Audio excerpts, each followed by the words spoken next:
liberty forever. The battles were fierce, and the stakes higher than the price of tea in Boston Harbor.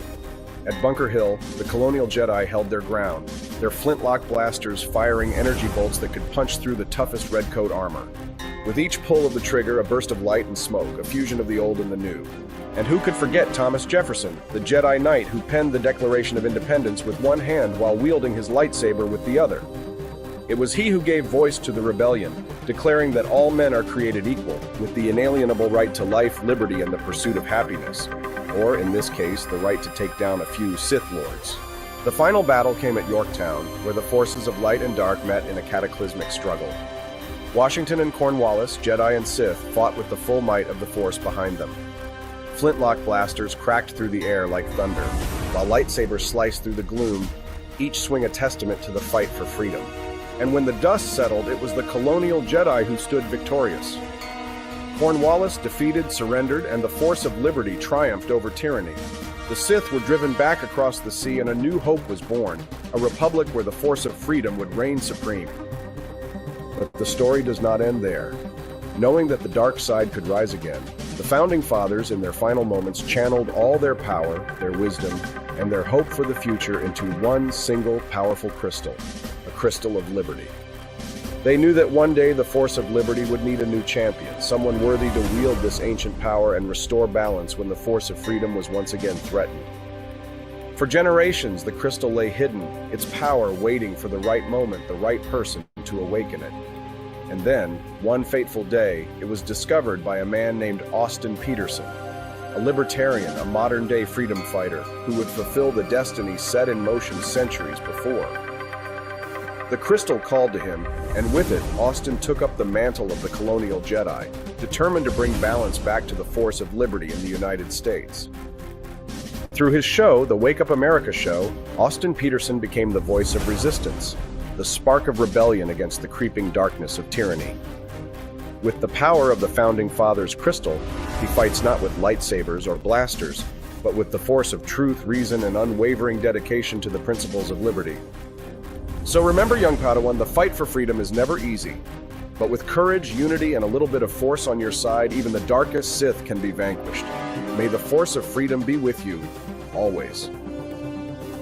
In a galaxy not so far away, but a couple of centuries ago, a great struggle unfolded. A time of turmoil, where the force of freedom clashed against the oppressive grip of tyranny.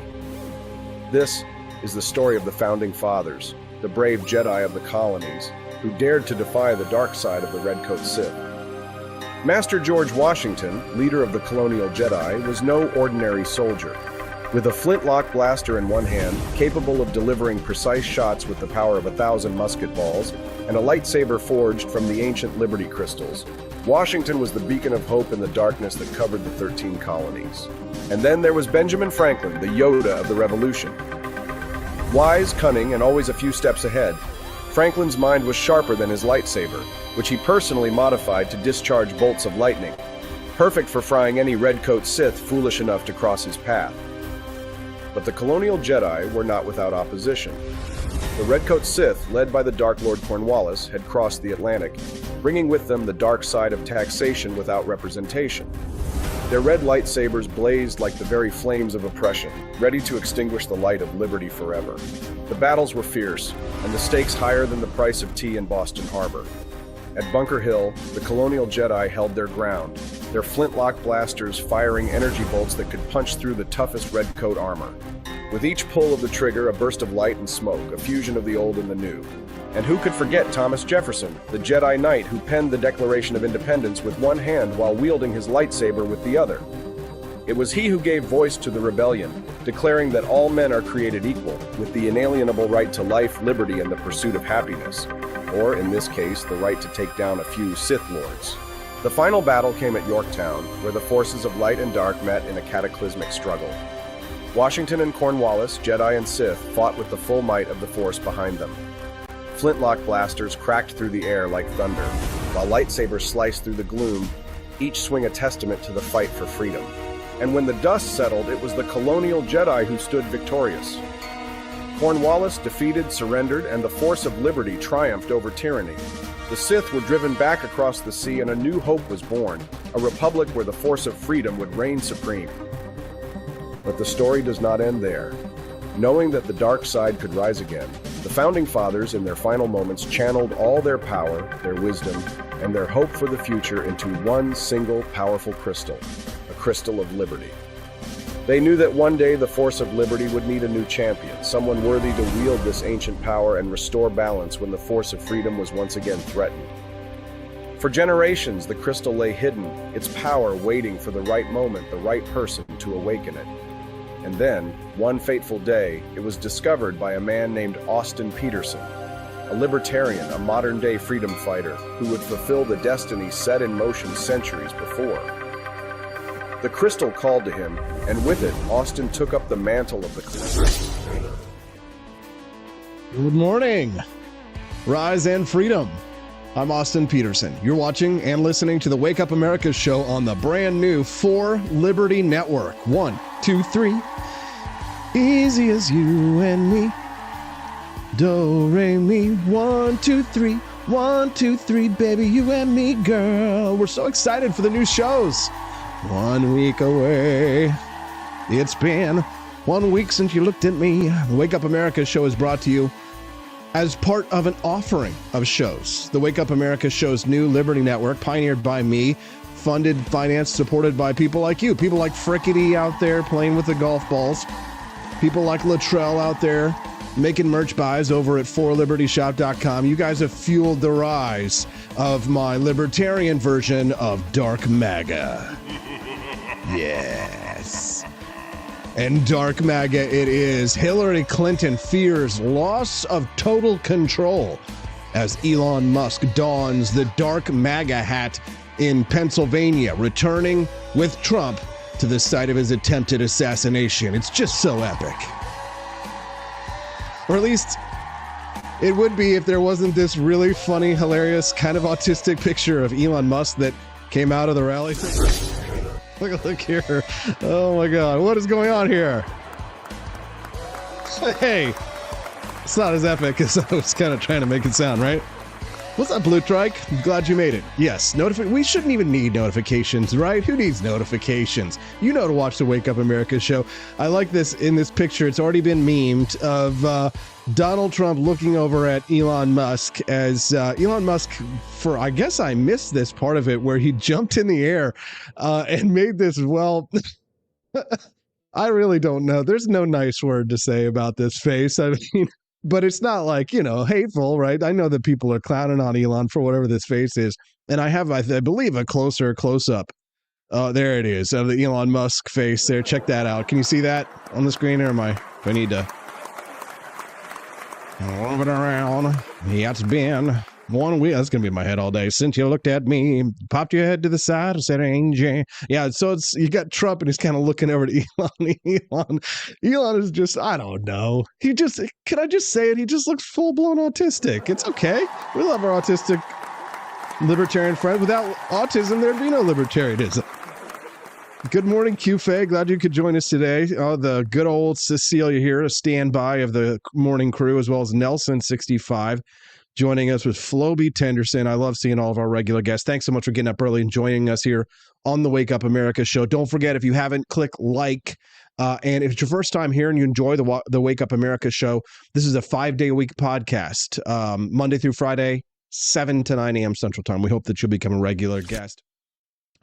The real disaster in the wake of Hurricane Helene and the incoming hurricane Milton in the Gulf Coast and in Florida is FEMA. The Federal Emergency Management Agency ought to be scrapped, it ought to be abolished, and it ought to be sent back to the states. More on that later as we go over the buffoonery of government officials who have the nerve to tell us in press conferences they're doing everything they can while they're getting spotted by the residents of their communities doing luxury clothes shopping over the weekend. They're not really burning the midnight oil over there at FEMA while Americans are suffering and dying. Let's talk about talk about Mayorkas this morning later on the show. We're going to have John Miltimore joining us live this morning at 8 o'clock a.m. for Mondays with Miltimore. You know we love to see it. Frank and Beans Everybody was asking about you, brother. Mary Kramer, the lovely Mary Kramer here with us, as well as Mongoose87 and Dad Bod Baboon. It's so great to always see our familiar names and faces here on the show. It's a lot harder for me to get to know the 208 people joining us live over on X.com this morning, but I imagine they're probably friends of Elon Musk, and any friend of Elon Musk is a friend of mine. However, if you like the show this morning and you'd like to hang out with the crew and have your comments be seen by me and have them pop up on the screen, as you can see in my top left hand, your upper right hand corner, then if you'd like to be able to participate in that comment section, that's over at rumble.com/AP for Liberty. So head on over. Let's see your name and pop up on the screen. Thank you very much. And yes, I know that can be abused, and yes, I can turn it off if you abuse the privileges. So let's just be cool, okay? No, God! No, God, please, no! No! No! Hillary Clinton fears the loss of total control over if too much freedom of speech is allowed. Take a listen. If the platforms, whether it's Facebook or Twitter X or Instagram or TikTok, whatever they are, if they don't moderate and monitor the content, we lose total control. And it's not just the social and psychological effects, it's real harm. But if the platform... Okay, so they always tell you what they're doing. I don't understand why the lizard people, maybe this is some flaw in the lizard people's race, that when they came to planet and put on human suits and tried to come off as one of us, that their evil plans to take over the planet, a la David Icke, for whatever reason, they feel like they have to tell us. I mean, this is some kind of flaw in the programming. I don't know if maybe Hillary is, instead of being, a reptilian, maybe she is like a robot that's just been programmed incorrectly, and there's somebody else behind this pulling the strings.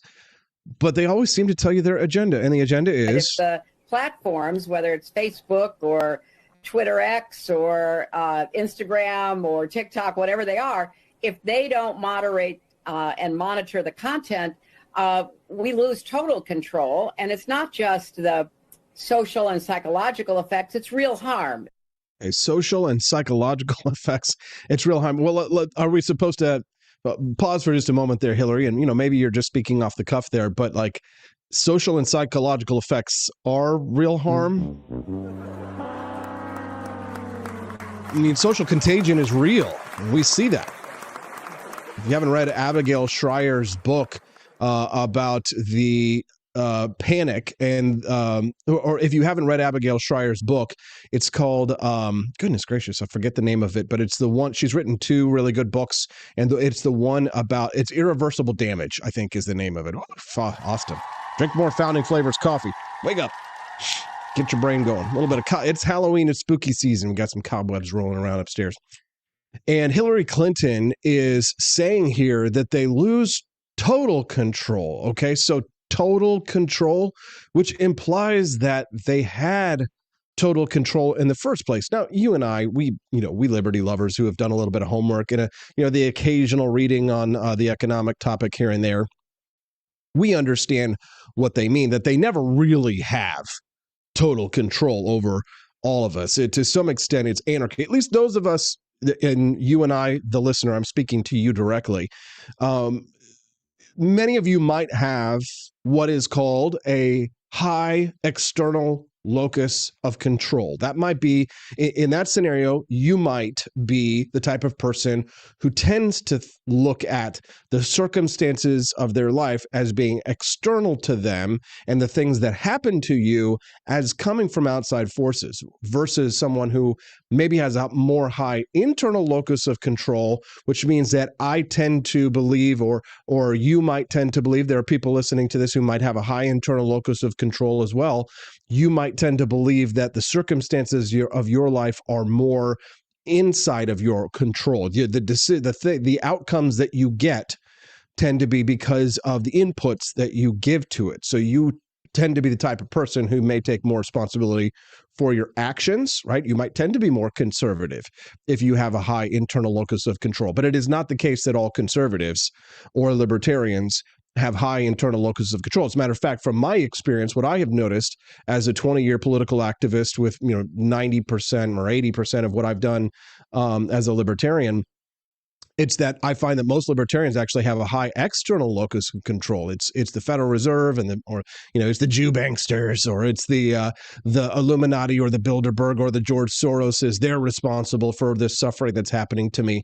That tends to be the norm, right? And I would be curious to hear your thoughts.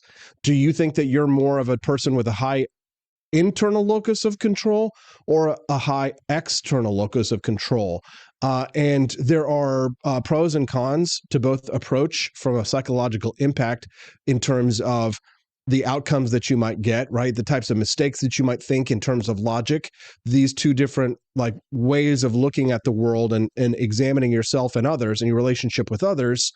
These are more complicated subjects, and maybe you've never thought about them before. But if you have, or if these are new concepts to you, I would love to hear from you your thoughts on this. Do you consider yourself to be someone who looks at the outcome of your circumstances as being acted upon, or do you feel as if you are the one being acted upon and you are a victim of circumstances? Just FYI, a lot of leftists are very much victims of their circumstances. Other people are to blame to control for the problems of their lives. Not to say that the evil overlords and reptilians aren't certainly affecting change and impacting the consequences of what happens in our world. But it's a generalized way of looking at things, and it's a psychological phenomena that we're talking about here. And since Hillary Clinton is bringing up psychological and social phenomenon that occur because of conversations on social media, let's have a conversation on social media about psychological phenomena. Can we have that right now? Send me a text. I want to hear your thoughts on this. Am I speaking out of nowhere? Is everybody kind of is everybody, smoking what I'm rolling? Send me a text at 573-319-1586. Again, the text lines are always open. 573-319-1586 is the text line. I say it one more time just so that I can prove to Daniela and to Brian and King Libertarian that I do say my promos 3 times. Number is 573-319-1586. When I was exiting the stage for Glenn Beck being on his show in 2016, when I left the set, he said to me, "Austin, we have found that when we say our promos 3 times on our shows, that it has the most impact." And so I said to Glenn Beck, "Thank you very much, sir. I hope that you will vote for me for president of the United States." And he probably did. I don't know. It was 2016. It was young. I was young. I needed the money. Speaking of, Corey DeAngelis will be here tomorrow. Yay. Austin. Watch out for the jokes. We like Corey, but he'll be on the show tomorrow, and I know he's ready to move on from this. He's going on a big tour, talk about the scandal that's emerged over the last week. But of course, in order to maintain my personal, professional integrity, I told him that I would have him on, but we do have to talk about the situation that has unfolded. Corey DeAngelis will be on my show tomorrow morning at 7:30 a.m. Central to talk about the horn scandal. Horn scandal. The horn scandal. The Day Torn scandal. Wait. The Pay-Gorn scandal. There we go. The Pay-Gorn scandal. That's what we're going to call it so we don't get demonetized. Corey will be here tomorrow. If you have questions, legitimate questions that you think I should ask Corey, you can send me a text again at that phone number that you see right down there at the bottom of the screen. We're working hard at the For Liberty Network to bring you incredible content. I work so hard for the money. Kamala Harris is not working hard for the money. Appears on podcasts like Call Her Daddy, a youth sex talk, relationship, gossip podcast, one of the biggest podcasts in the world, to talk about things like this.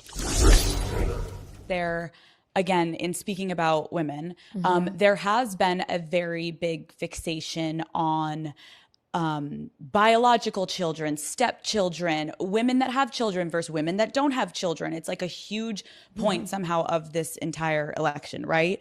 I saw the governor of Arkansas said, "My kids keep me humble." Unfortunately, Kamala Harris doesn't have anything keeping her humble. How did that make you feel? I don't think she understands that there are a whole lot of women out here who, one, are not aspiring to be humble. Two, a whole lot of women out here who have a lot of love in their life, family in their life, and children in their life. And I think it's really important for women to lift each other up. You know, I'll tell you, Alex, one of the things that I have really enjoyed about where the discussion has gone, one of the places it's gone, we have our family by blood, and then we have our family by love. Correct. I have a sister who's adopted. She's saying a lot of good things here so far, and things that I agree with, actually. And I have both. And I consider it to be a real blessing. And I have two beautiful children, Cole and Ella, who call me Mamala. We have a very modern family. My husband's ex-wife is a friend of mine, you know, and also I'll tell you, look, I'm a child of divorced parents. And when I came from a middle-class family. Sorry, I couldn't help it. It sounds like some fucking commie gobbledygook. Started dating Doug, my husband, I was very thoughtful and sensitive to making sure that until I knew that our relationship was something that was going to be real, I didn't want to form a relationship with the kids and then walk away from that relationship. My own experience tells me that, you know, children form attachments and you really want to be thoughtful about it. And so I waited to meet the kids, and they are my children. And I love those kids to death. And family comes in many forms. And I think that increasingly, you know, all of us understand that, you know, this is not the 1950s anymore. Families come in all kinds of shapes and forms. Yeah, she's right about that. There are a whole lot of women out here who are not aspiring to be humble. Boy, it's an interesting discussion for someone like myself to have, being very much, I won't say I'm an acolyte of Ayn Rand, but I will say that I knew who Ayn Rand was and read her books before I ever knew who Ron Paul was. And that I identified with her philosophy of objectivism to a great extent, and still do, although not entirely. You know me, I'm a cherry picker, right? I take the best of the best and keep it, and what I don't like, I discard. In terms of Kamala's statement about humility, there are a lot of women who are not aspiring to be humble. There's the political answer to this, there's the practical answer, and then there's the heartfelt answer to an extent. And the political answer on the question of humility, you know, women out there not aspiring to be humble, no one owes anyone else their humility. I know very, very few humble people in my life. They live very meekly. They tend to live out in the woods. They tend to live very simple lives, and you tend to not hear their voices. Humble people are the type of people who they don't say poop if they had a mouthful, you know? Thank you, Frankenbeans, for the Rumble Rant donation, by the way. But on the political question of humility in the political context is 99.9% of the time going to be a feint. It's going to be an act. It's going to be a way of showing that you empathize with the crowds, when in reality, you know, your lust and thirst for power is anything but humble, and must always be seen as such. So yeah, humble people don't go around reminding you how humble they are, says Mighty Megatron. Thank you. Yes. We watched the Elon Musk, Donald Trump rally out in Pennsylvania, Stephanie and I, over the weekend, as I was getting things put together for the For Liberty Network, our big battle plan going into through the fall and in the new year, so that we can stay financially ahead of all of the expanding costs as we put new shows in. You know, I go from paying, $40, $50 a month for podcast hosting to all of a sudden like $100, $150 a month for podcast hosting. So I got to get real aggressive with the monthly subscription asks and the purchases at For Liberty Shop. Plus it's Black Friday and Christmas, so hopefully sales will pick up too, to sort of get us through this next phase as we build up our empire. Eins weit, I build up sein Empire, right?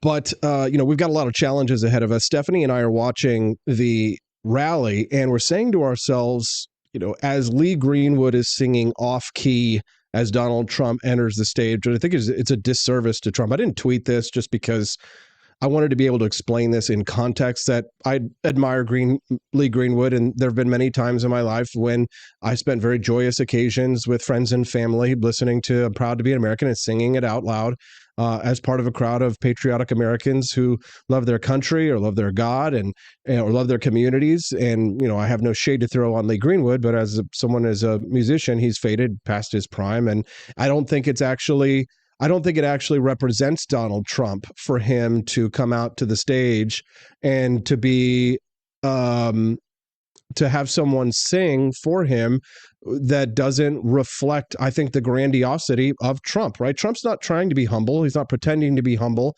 And I think in a Randian way, like I just explained, I find that to be an attractive quality. There's something to aspire to with Donald Trump. But Stephanie pointed out something that I thought was interesting. One of Donald Trump's weaknesses on that front, when you look at this, the counter to that, him not being humble in the Randian sense, is that Trump says things that make him not relatable and things that make you kind of go, not your populist instinct sort of looks at it as, feeling, this guy doesn't know what it feels like to be poor to a certain extent. So while it may be true that Donald Trump doesn't have to be hanging out with a bunch of regular poor people, working class people at a rally in Butler, Pennsylvania, he could be on a beach in Hawaii, or he could be doing anything he wants to, in the world on a yacht and living a lavish life and not having to put up with this shit that he puts up with from the left. That is absolutely true. But when he goes into detail about something like that, it's not speaking to the things that are the questions that we're asking ourselves. So, for example, Stephanie and I have opened up the conversation about minivans, right? We're having conversations on minivans. We have to figure out, can we afford an $8,000 minivan? We got to find a minivan that's got under 200,000. We're not even looking at minivans with under 200,000 miles, right? We're looking at minivans where it's going to be over 100,000 miles and it's still going to be like $8,000.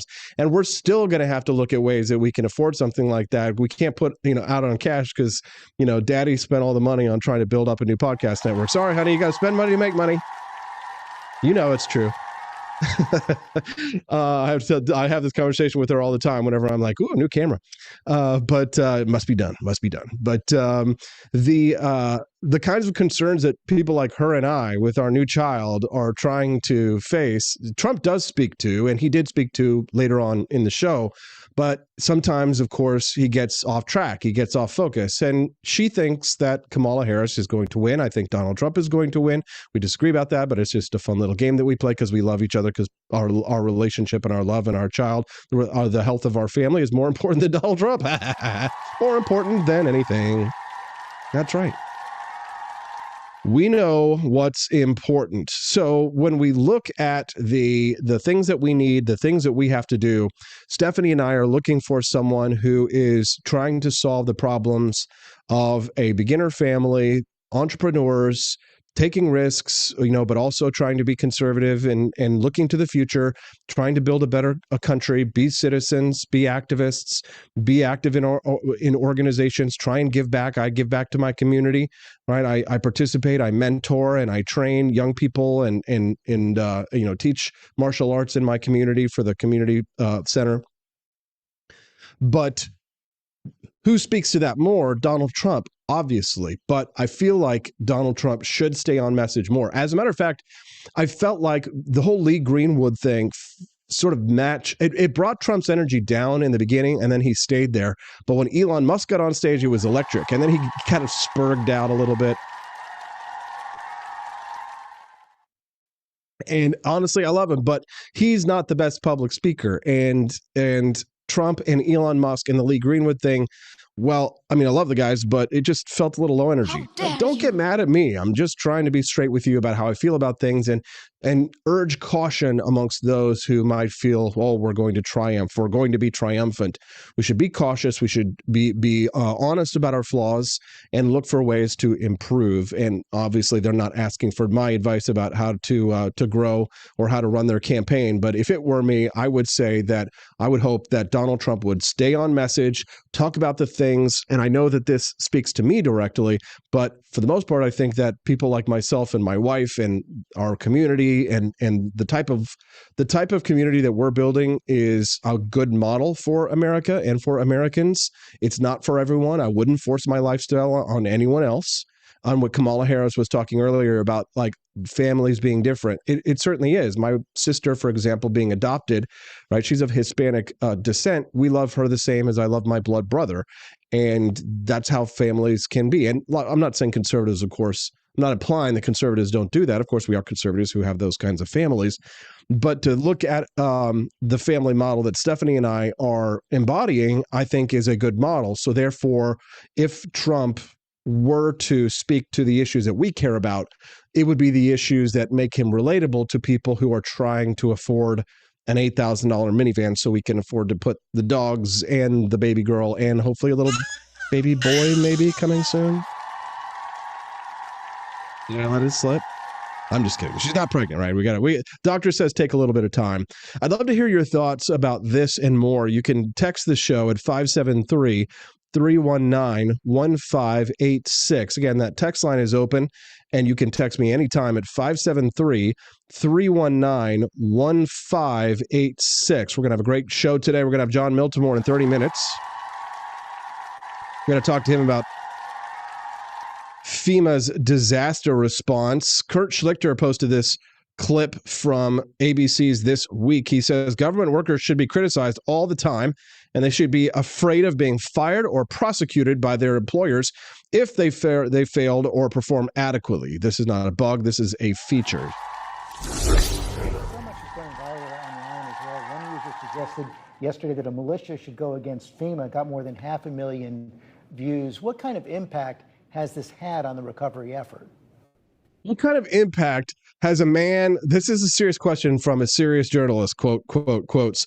A man got 500,000 likes, or what did he say it was? Hold on, let's hear it again. Online as well. One user suggested yesterday that a militia should go against FEMA. Got more than 500,000 views. What kind of impact has this had on the recovery effort? Okay, a post on X got more than 500,000 views. What kind of impact has it had? They got 500,000 likes, guys. Here's a question for you. What would the impact be? What will the impact be on my community here in Jefferson City if this show gets 100,000 likes? Yeah, come on, need some music for this. That's it, boys. That's it, ladies. It's time. 100,000 likes. We're going to impact my community today. This show's going to get 100,000 likes. It's like John Cena. Dun, dun, dun, dun, dun, dun. Boy, you could really change the world if you just like a post on Rumble. It has a tremendous impact on the comfort level of our own employees to be able to go out there, but it's also demoralizing to all of the first responders. If you're worried about it, why don't you use some of those machine guns you keep threatening? What about the F-16s that Joe Biden keeps threatening to use against the rest of us? You know what I'm saying? That have been out there in their communities helping people. You're just there to collect a government paycheck, get the pension, lady, and be able to go skirt off to to Cabo for the weekends for your retirement. FEMA staff, volunteers, the private sector that are working side by side with local officials to go out and help people. I need to make sure I can get the resources to where they're needed. And when you have this dangerous rhetoric like you're hearing, it creates fear in our own employees. We need to make sure we're getting help to the people who need it. Are they afraid? It's afraid. It's afraid. It's like the brain bug in Starship Troopers. It's afraid. Yes. Well, government employees should be afraid, and afraid often. Good morning. It's the Wake Up America show. I'm your host. Where else do you get a million billion clips like that? FEMA should be afraid because of things like this. Sparked a few things in my mind, thinking about preparedness and how you said, LGBTQIA people and people who have been disadvantaged already are struggling. They already have their own things to deal with. So you add a disaster on top of that. It's just compounding on itself. And I think that is maybe the why of why we're having these discussions, is because it isn't being talked about. It isn't being socialized. We're not paying attention to this community. So this they over on FEMA, in a FEMA meeting, FEMA disaster preparedness meeting, says we should focus our efforts on LGBTQIA people. They struggled before the storm. This is what they're focused on. Imagine like being at a disaster relief gathering and people are they're like throwing out supplies and stuff. They're like, "Yo, you gay? You gay? Yo, you gay? Yo, are you trans? Oh, you're trans. Okay, let's get the trans people over here." And then like, okay, you're just gay. What about queer? Okay, bisexuals. No, nobody likes you. You're in the back. Sorry, but you know. No offense, but it sounds like some fucking commie gobbledygook. This is what they're doing. This is why they fail. Government will always fail. You know, the thing is, FEMA, think about all the conservatives who played a hand in the creation of FEMA. Governments just don't create these agencies by themselves. Like Democrats don't just create these agencies by themselves, okay? It's like the Department of Education. You think that there wasn't a single Republican vote for the Department of Education, or that there isn't a single Republican who thinks that they can't make a better future for our children through public education, huh? There are tons of Republicans out there. Most mainstream Republicans, they vote for the education bills, they vote for the FEMA bills, for disaster emergency preparedness and stuff. And I posted this yesterday on my X account. The conservatives, when Michael Malice says that quote that conservatism is progressive driving the speed limit, what he is saying there is that when conservatives create an institution to try and accomplish some proper and necessary role of government to do disaster emergency preparedness and assistance and aid after a hurricane, what they're saying is that, I want to create an institution that will eventually be captured by my enemies, turned against me, and offer free sex changes to minorities as well as free needles for heroin exchanges. You know what I'm saying? I'm like, this is why you have to afuera. This is why you have to afuera. Afuera. You have to kick it out. You have to shut down the agencies. You have to devolve power away from the federal government, and you need to return this power to the states. I think FEMA should be abolished. If you agree, click like or repost the stream if you're over on X this morning. My friend Adam Karabachi over there joined us this morning over on X, as well as many others. My smoking hot redheaded wife, I see sharing my posts over on my X account at AP for Liberty. Brian Piotr giving me the repost. Wake Up America. We're glad to have you here. If you're just joining the Wake Up America show today for the first time, we hope you'll become a regular guest. Matt Lindsay, first time I've seen you. Matt says, I'm from WNC and used to live in Asheville. The devastation is far worse than you see on TV. Thank you, Matt. We appreciate you joining us this morning on the Wake Up America show, and we hope that you come back, and we hope that your friends and family are safe. Thank you, too, also to Quest Fanning, who said the stories about how much FEMA is getting on the way, how much FEMA is getting in the way are wild. And thank you, Quest. I haven't really been tracking the bonus content this morning. I probably should. Just FYI, since I see we do have so many new names and faces this morning joining us live, the bonus content is set up so that instead of watching commercials when I transition away to go get my guest, which will happen in about 24 minutes from now, John Miltimore, to discuss FEMA, we do a daily bonus content. And if we hit the $60 donation total by the end of the show, you get to see the bonus content instead of any commercials that might air. We hope that you'll join the Wake Up America show's For Liberty Network to support us financially by making Rumble Rant donations. But more than anything, for those who are our friends who have been watching us for a while, I know for new people, I have to make the sale first. But for those who are convinced about what we're doing here with our mission on the network, if you can become a monthly subscribing member like Nelson Otto did, or even if you're already a monthly sub and you want to increase, now is the time to do it, especially as we prepare to get through the holiday season, as we crunch time and try and get through the election. Become a monthly supporter today. It's not just money for nothing and the chicks for free, because of course you do get entered into monthly drawings for prize giveaways, and we do 20% discount for you at forlibertyshop.com. Speaking of forlibertyshop.com, if you go there today, get the Dark MAGA hat, the Elon Musk one. And if you get the Dark MAGA hat, the Elon Musk Dark MAGA hat, that goes to unlock the bonus content. You can get Elon Musk's famous Dark MAGA hat at forlibertyshop.com. Just go to forlibertyshop.com, type in Elon Musk DARK MAGA hat, and you will be able to find it. It's the one with the picture of Elon wearing the hat. You can get that beautiful black trucker hat with silver embroidery on it.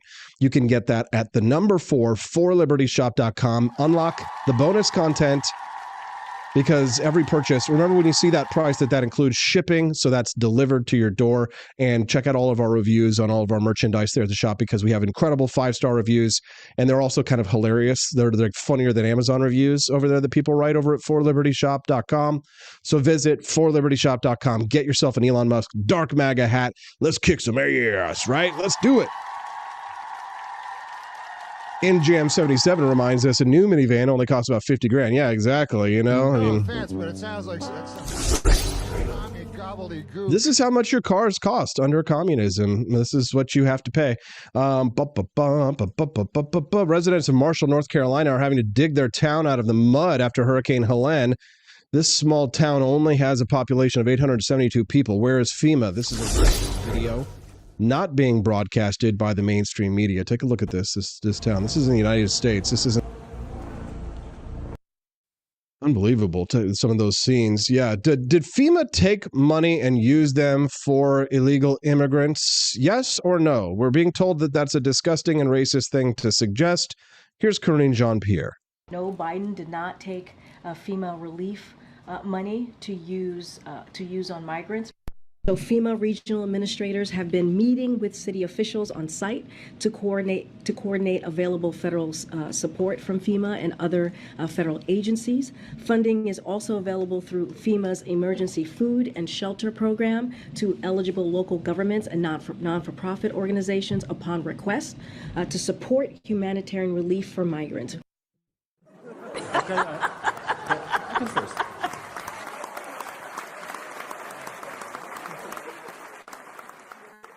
I love it. I love it. Corinne Jean-Pierre. Remember, it's terrible, it's racist, you're awful, you're evil for saying it, even though we said it in September of 2022. No, Biden did not take FEMA relief money to use on migrants.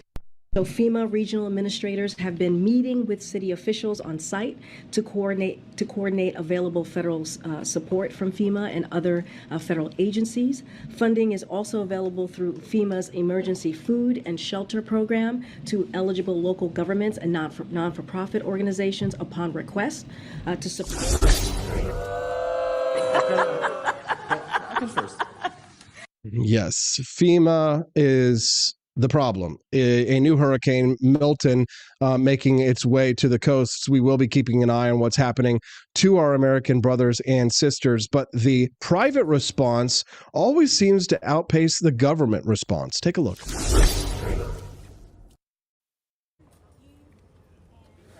Look at this. All of this. FEMA didn't supply any of this, writes Terrence K. Williams. Biden didn't supply any of this. They are now taking credit for food and supplies the Hurricane Helene victims received. It's a bull. I was on the ground. The church community, nonprofits, volunteers, and Americans from all over donated food and supplies. I will not sit back and let them take credit for something they didn't do. Let it be known. Thank you, Terrence. Well, cheers for you, Terrence. Matt dropping another $1 in the tip jar. Thank you, Matt. Says, I've never been more proud of my state of North Carolina. If you drive I-40 West, tons of pickups and trailers full of supplies. We are doing far more than the government. We are mad, but we are resilient. Thank you, Matt. Appreciate you, brother. Thank you for supporting the Wake Up America show. The small town of Bat Cave, I guess I did Batman probably should have a different place that he keeps his Bat Cave, but the town's name is Bat Cave, was completely abandoned by FEMA after being destroyed by Hurricane Helene. Residents were told that they can't drive around a road closed sign. I'm serious. FEMA abandons devastated North Carolina town residents, writes the New York Post, because they can't drive around a road closed sign. Nobody's been bringing in supplies except civilians. Residents of this tiny town, Bat Cave, North Carolina, that was almost totally destroyed by Hurricane Helene, fending for themselves after FEMA told them that a road closed sign is an insurmountable obstacle for the agency to navigate. FEMA called me and told me they wanted to inspect my house, then called me back to say they couldn't drive around the road closed sign. They weren't allowed. You can drive it by car for sure. It's not that bad. You just have to drive around the road closed sign. I explained that to them. They said that they couldn't. Okay, I can first. Left to fend for themselves, Batcave residents banded together, opening up the roads and starting the arduous work of cleanup and recovery. Residents told the New York Post that they don't need FEMA now, and at this point, they don't even want the disaster relief agency to come. Good.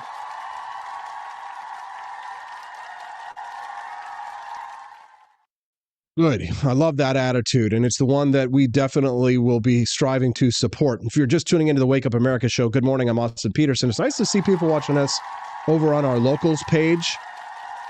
We are part of the For Liberty Network at forlibertynetwork.com, and that is our locals page. Locals and Rumble working hand in hand to help build the For Liberty Network over the last couple of months. It's been fantastic, and I can't say enough nice things about my friends Dylan and Siraj and our new acquaintance Ori, who works over at Locals, and Chris Pavlovsky over there at Rumble. They're doing incredible things. Thank you, guys. When the new shows debut next week, Culturama and Liberty Tonight on Tuesday and Thursday nights, and Tuesdays and Thursdays going forward, they will premiere on their Rumble pages. Sure, rumble.com/Culturama or rumble.com/Liberty Tonight. But all of our central hub of our For Liberty Network efforts will be coordinated at forlibertynetwork.com, and that's our locals page. So thank you to Locals. It makes it easier for us to monetize our content, to stay in contact with our fans. We have almost 300 members and about 15 or 16 monthly subscribers over there, all of which are, of course, eligible for our monthly prize giveaways. And there's even a new clip of the Liberty Tonight show that wasn't going to make it to air. Behind the scenes, you get to see only at forlibertynetwork.com. So if you wanted to see a sneak preview of Liberty Tonight before it debuts next week, one of their funnier skits, you can see it at forlibertynetwork.com. But I have to warn you, it's only for the paying members over there. It's behind the paywall, and we do that, of course, because we're greedy. No, because can you bless me with something? Bless me with something. Oh, gosh. Money-wise. Please. Can you suck it? What? What? And for some context about all this FEMA stuff, so please do make Rumble Rant donations. Help us get to that $60 level. The best way to do it, I think, is to go to forlibertyshop.com. That's the number 4, libertyshop.com. We'll be glad to have your financial support to grow the network. For context about all the FEMA stuff that Joe Gabriel Simonson over on X has been posting, he says, I saw Alejandro Mayorkas this afternoon at Sid Mashburn. Now, if you don't know who Sid Mashburn is, you must not be in the right, what do you call it? Not demographic, but just so you're not in the right socioeconomic status to know what Sid Mashburn is. But it is, let it be known, it's where people who are extremely wealthy in New York and Washington, D.C., men typically go to shop. Sid Mashburn, which is this high-end clothing store, right, open on the weekend. Alejandro Mayorkas spotted there. And this is the second time that Joe Gabriel Simonson, that he's seen him there. You can see there's Alejandro Mayorkas walking out of the store after doing a little bit of shopping while Americans are struggling to fight, for many of them, for their survival. Hundreds of people killed in the aftermath of Hurricane Helena. Another hurricane on the way. Here's what the head of FEMA is doing. You can see him here, Alejandro Mayorkas, on the weekends, guy not working around the clock. You know what? You have to ask yourself, would it be better if they would just stay away? Would it be better if they stay out? Many of these residents are saying they don't want FEMA to come to their communities. They said, stay away. We don't need your help. You're only going to get in the way. We're going to help each other. We're going to get through this. Americans banding together to help each other. That's how it's always been. But another hurricane incoming. You would think that the head of FEMA, you would think that Alejandro Mayorkas, you would think that he would maybe be spending, I don't know, a little bit of extra. You know what I did all weekend, right? And because I'm an entrepreneur, I got to work with the private market. You know what I was doing all weekend? Busting my ass, working. Not only was I doing stuff, working around the house, but I was also working on my business because, it's fight or die survival for people like us. For him, he gets paid either way. Boo. Boo, boo, bow to the king of slime there. Princess Bride reference. Are we having a wonderful morning so far? I think we are. People are sick of it. Listen to this. Please help us. We are dying. We are without food, water, or shelter, or any electricity. We need your aid. Understood. We're going to send $8 billion worth of aid. Oh, thank you. To Ukraine. Let's do that right away, ASAP. Come on. What? No, a hurricane has completely ravaged the people that you represent. Give us that money. Oh, don't worry. We're going to give you money. Every single one of you is getting $750 each. You sent $8 billion to Ukraine. You're going to give us $750? You know what? Okay, we'll take it. How do we get it? Easy. You just go online and apply, and if you pass the application, we'll wire the money right over. Okay, let me get this straight. You want us, people that are trapped in a town with no water, food, resources to spend $750 on, to go online when we have no electricity, so we don't have any Wi-Fi, to get the $750? I'm black, just like one of you. What does that have to do? President Biden, please do something.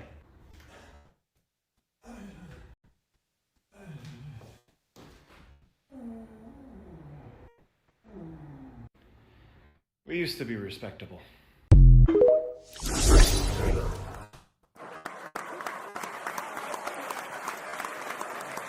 When was the last time the government actually stepped in and helped us? Frank and Bean 76, thank you for the $10. Appreciate you, brother. We're working our way up towards that bonus content unlock. He says you would think, but he doesn't care. We appreciate that. That support of the For Liberty Network helps to grow the show. If you haven't already seen the new Dark MAGA hat, check it out over at forlibertyshop.com. That's the number 4, libertyshop.com. We've got John Miltimore joining us live in 10 minutes to cover the FEMA situation. At 8:30 this morning, I've got a little bit of a different story. They're coming for the sacred cows.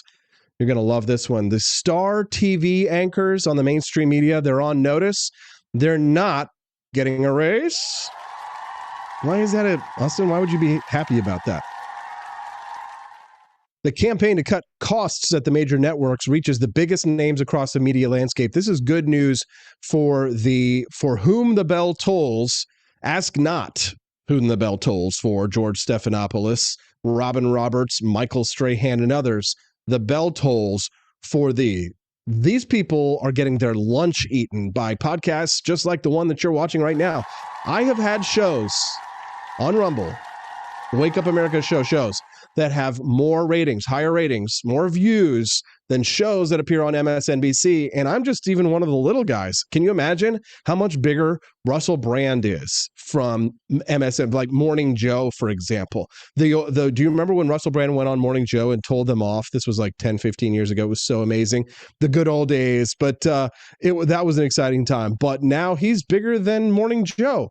These internet personalities, people who are in my position now, we can go directly to our audience. So if they're truly a star talent and they truly have fans, well, then there'll be plenty of people who'll be willing to support them on streaming. It was interesting, and we're going to talk about this in more detail because, of course, the judge went from mainstream media to alternative media right now, hosting his own show, and he's been wildly successful with it. So, they could do the same. But let's be honest. Let's be real. These people, these mainstream media puppets, I'm going to rant about this more later. They wouldn't have an audience if it weren't for the mainstream media. These people are selected, right? And many of them, because they're compliant, they're pliant. You can get them to do what you want them to do. They will read the teleprompter. They will do anything. They will, they will S anybody's D to get anywhere that they want. They're all like little Kamala Harris's to a large extent. Some of them, I assume, are good people.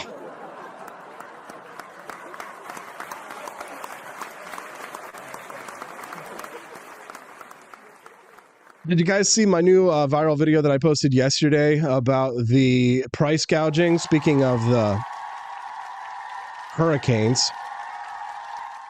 I'm feeling like Jeremy Kauffman. I'm fed up with the economic illiteracy up there. I'm fed up with being lectured to by people who do not understand economics. And it reminds me a little bit of a Murray Rothbard quote. Let me pull up the clip first before I go off on a Murray Rothbard rant here in terms of ignorance and economics. But I'm going to pull this Murray Rothbard quote up before we get to Murray Rothbard.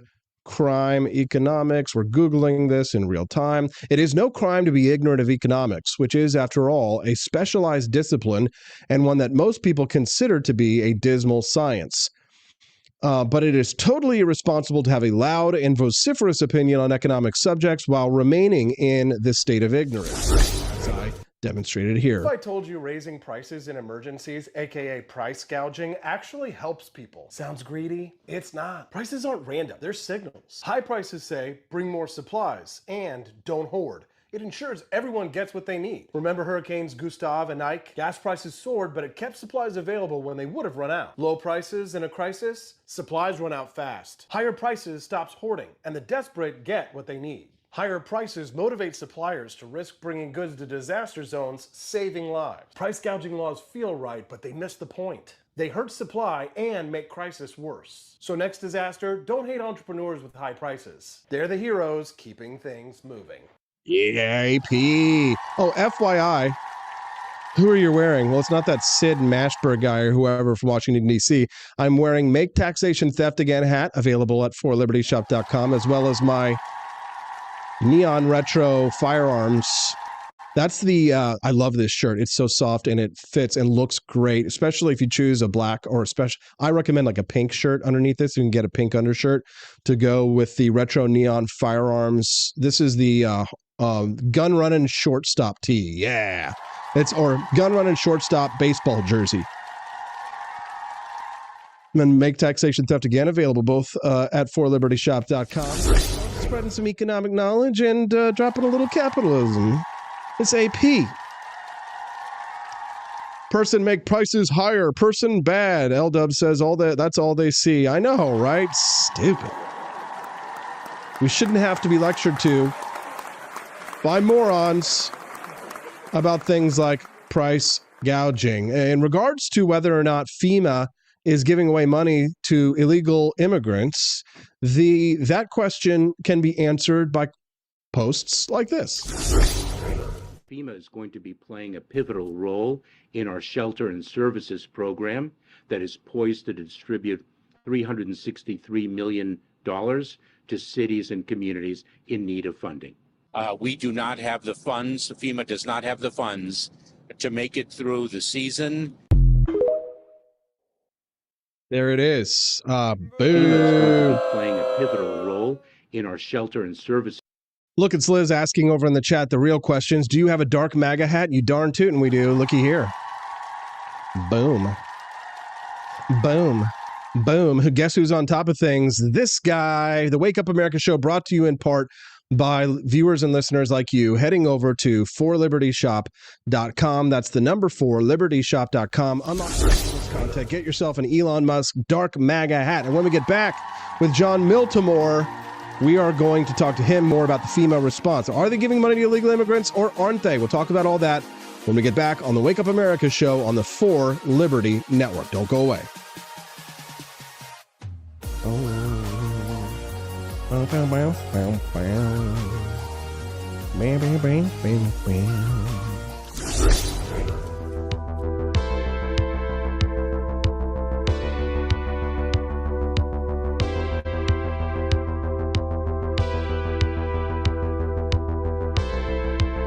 Are you tired of the strange radioactive effects of leftist culture? Do you ever wonder what happened to good old-fashioned American values? Well, fear no more, because there's a new force fighting back against the cultural rot of today. Introducing Culturama, a right-of-center talk show that's taking back the future today. Hosted by none other than blonde bombshell herself, Daniela Pensack. She's not just talking, she's taking culture back.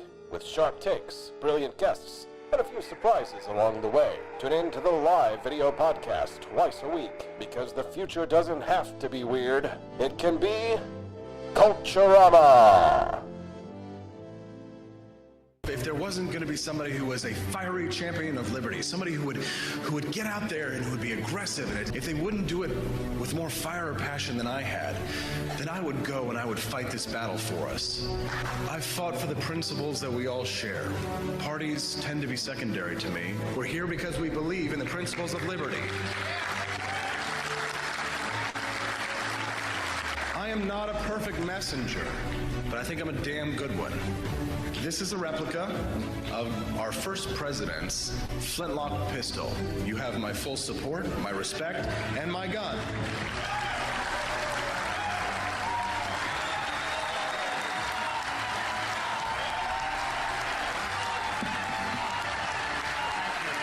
I think that at the heart of my philosophy is much more libertarianism than well, that's the fashionable word these days, I guess. A conservative is no longer just that. He's a libertarian, and always has been.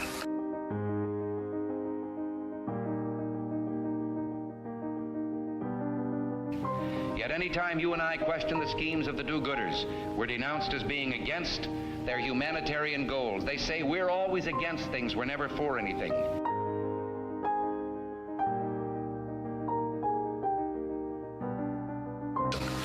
What is fascism? Fascism is private ownership, private enterprise, but total government control and regulation.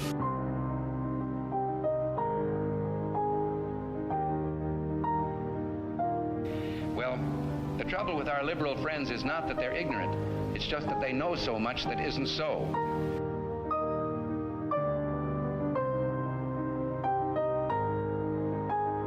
If we lose freedom here, there's no place to escape to. This is the last stand on earth.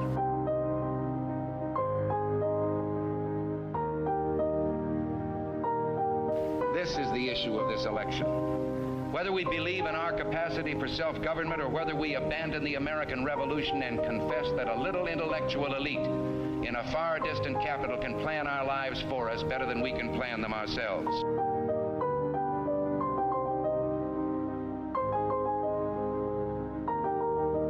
The conservative, so-called, is the one that says less government, get off my back, get out of my pocket, and let me have more control of my own destiny.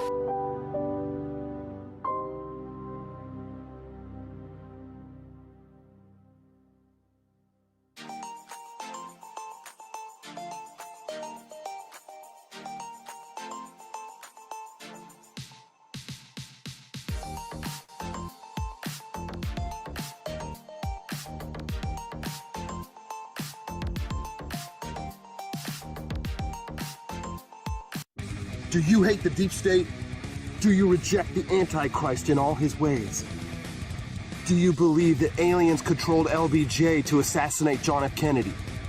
Did you know that the shot can put chemicals in you that will make you more sensitive to 5G? Do you love America? Do you want more freedom?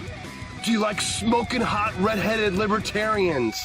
Then the AP for Liberty shop is for you! Check out all the awesome new merch and have a happy new year! Fight the deep state, reject the Antichrist. Visit AP for Liberty shop and get your patriotic merchandise now, or the deep state wins.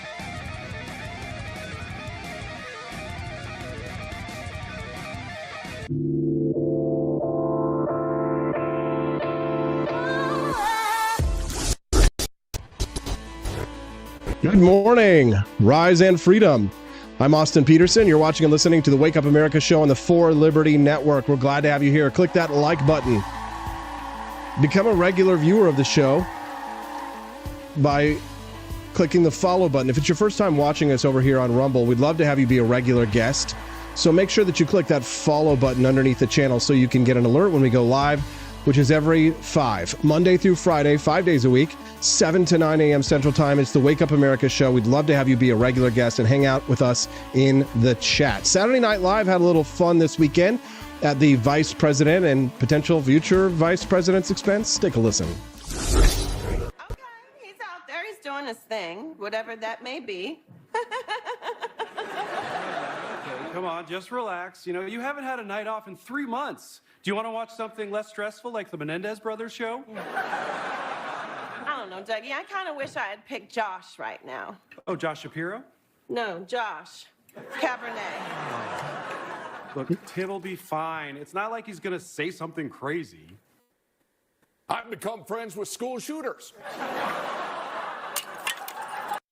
Okay, he's out there, he's doing his thing, whatever that means. John, talk about it. His governor and the government response to the disasters is John Miltimore from the American Institute of Economic Research. Mondays with Miltimore. Good morning, John. Hey, good morning, AP. How you doing? Doing good. We were kind of joking around during the break about what a clown your governor is, Tim Walz. Can you see him as a vice president of the United States? He's kind of like Biden on steroids, but even some, maybe just a little more awake than Biden, but like ready to go off the cliff next. No, I can't, but I couldn't see Joe Biden as president either. And I remember saying that to people. I'm like, I just don't see it. But Walz, Walz is a different element. I said there's no way Harris is going to pick Walz. Even when his name was thrown in there, I kind of thought like it was just sort of like like sometimes you just hear names thrown in there. I didn't think there was serious consideration. Shapiro looked like a much more obvious choice, but maybe not. He was Jewish. You're trying to, yeah. There were some other problems there, so she ended up just saying, okay, let's do this guy. And I think people didn't look closely at Walz's record, nor at some of the statements he's made for 20 years, the way he's embellished his, time in the National Guard, his observing, being in Hong Kong during the Tiananmen Square massacre. All these stories, we've talked about in Minnesota for years, like that he was just sort of this guy who would just like a blowhard, right? Like somebody you kind of bump into at a tavern who's just all he does is talk about himself, and you can tell he's just telling fibs. And these things were out there, but you can get away with that in state races. Once you hit the national level, the scrutiny is a lot more intense, and we're seeing that now. A Howe over in the chat asks, John, what do you think about Royce White chances over Klobuchar? That's your Senate race, correct? Yeah, I don't think Royce has much of a chance. No, and I don't, it's not a race I've looked at closely. I just remember talking about this with people that I know in politics here several months ago, before he was even the nominee, and it was kind of like nobody kind of wanted to be the lamb going out to slaughter because Klobuchar looked very safe. So hopefully, White is running a good race, and like all these things, hopefully he's standing for the right issues. But I'm not even paying attention to that race, to be honest, because I don't think it's in play. Good to know. The Biden administration is treating the disaster response to the way that you're treating that Senate race, with hundreds of Americans killed on the Gulf Coast and elsewhere. John, what has been your reaction to how FEMA reacted to the natural disaster of the hurricane that just passed and the incoming Hurricane Milton? This is exactly what I expect from a multi-billion-dollar bureaucracy. Most of everything I've seen FEMA do is fighting the information war, talking about all the things it's doing, working with the Associated Press and all these other media outlets saying, no, we are doing important work, and here's our list of fact checks. And I was doing this just in the half hour or so before the show, and they're saying, oh, this Trump lies, his 6 biggest lies at CNN and all these places, and you look in and you find out, like, okay, none of these are actually lies. Like, these are things that are kind of embellishments, but like the $750 per person thing. There's a story, if you Google, you'll see verify this, it's a lie. And then you look, well, no, that is what's offered. Now you can apply for more money, but this is the basic level that you can apply, and you have to apply to get that. All these things that we're seeing, there's really, none of us are on the ground, right? We're all trying to figure out what's going on. We all see that people are stranded, aren't receiving the help they need. It just goes to show federal agencies they don't have the knowledge you need to do this. It goes back to Hayek and a knowledge problem. Big bureaucracies cannot, react to situations like this effectively. If you look at where most of the people are being helped, you look at what like Waffle House is doing. You look at what Walmart is doing. You look at just entrepreneurs on their own that are just saying, I am going to get stuff and take it there and help. That's where the help is coming from. I'm seeing very, very little from FEMA, although I'm not seeing any of the, like, if you go back, if you remember during Hurricane Sandy, they were just shutting down FEMA offices because of bad weather. Like you can go back and find the stories like FEMA office closed, the weather's too bad, which is very nonsensical, right? Like you have a disaster response agency closing offices because of bad weather. But no, this is exactly what I expect from FEMA. I will say here's the sad part in this to me. We're going through this event as a country, right? Like everyone sees what's going on. People are dying, and because of this big federal agency that is, supposed to be doing things and is not, we're seeing this turn into a political. What's going on, and then you got the left in the media kind of saying, no, they're doing all these things. Look how great, and it turns into a political battle when we should be trying to help one another. And I think that's really sad. That's a good message, John. I'm speaking to John Miltimore. He is from the American Institute of Economic Research about the fundamental economic questions related to disaster relief.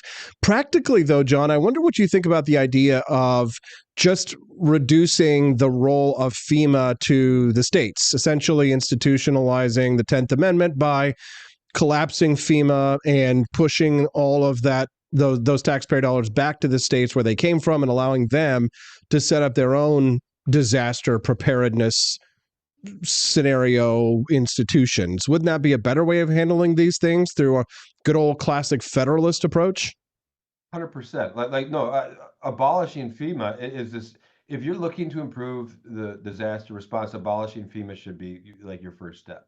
And if you look, here's another problem with all this. If you look, you have people trying to help, right? You have people that are trying to fly, and they're like, no, this is a no-fly zone. Sorry, you can't come in. And maybe that's not FEMA doing that. Maybe that's the Department of Transportation or something. But here's the problem. The federal response is not just slow and ineffective. They're actually preventing good actors coming in and helping. And if you look historically, Pete Earle's an economist at my organization, and he has a great article, and he did after Hurricane Sandy, and he looked at what was it like before FEMA, and you had all these private actors. He goes through all these the Galveston, the San Francisco earthquake, all these historical things, and you had private actors that were responding in very heroic ways often. And then you got the army would arrive and impose martial law and usually cause a lot of problems. And it shows like the U.S. It's sort of like the old Ronald Reagan quote. The federal government, we're the federal government, and we're here to help.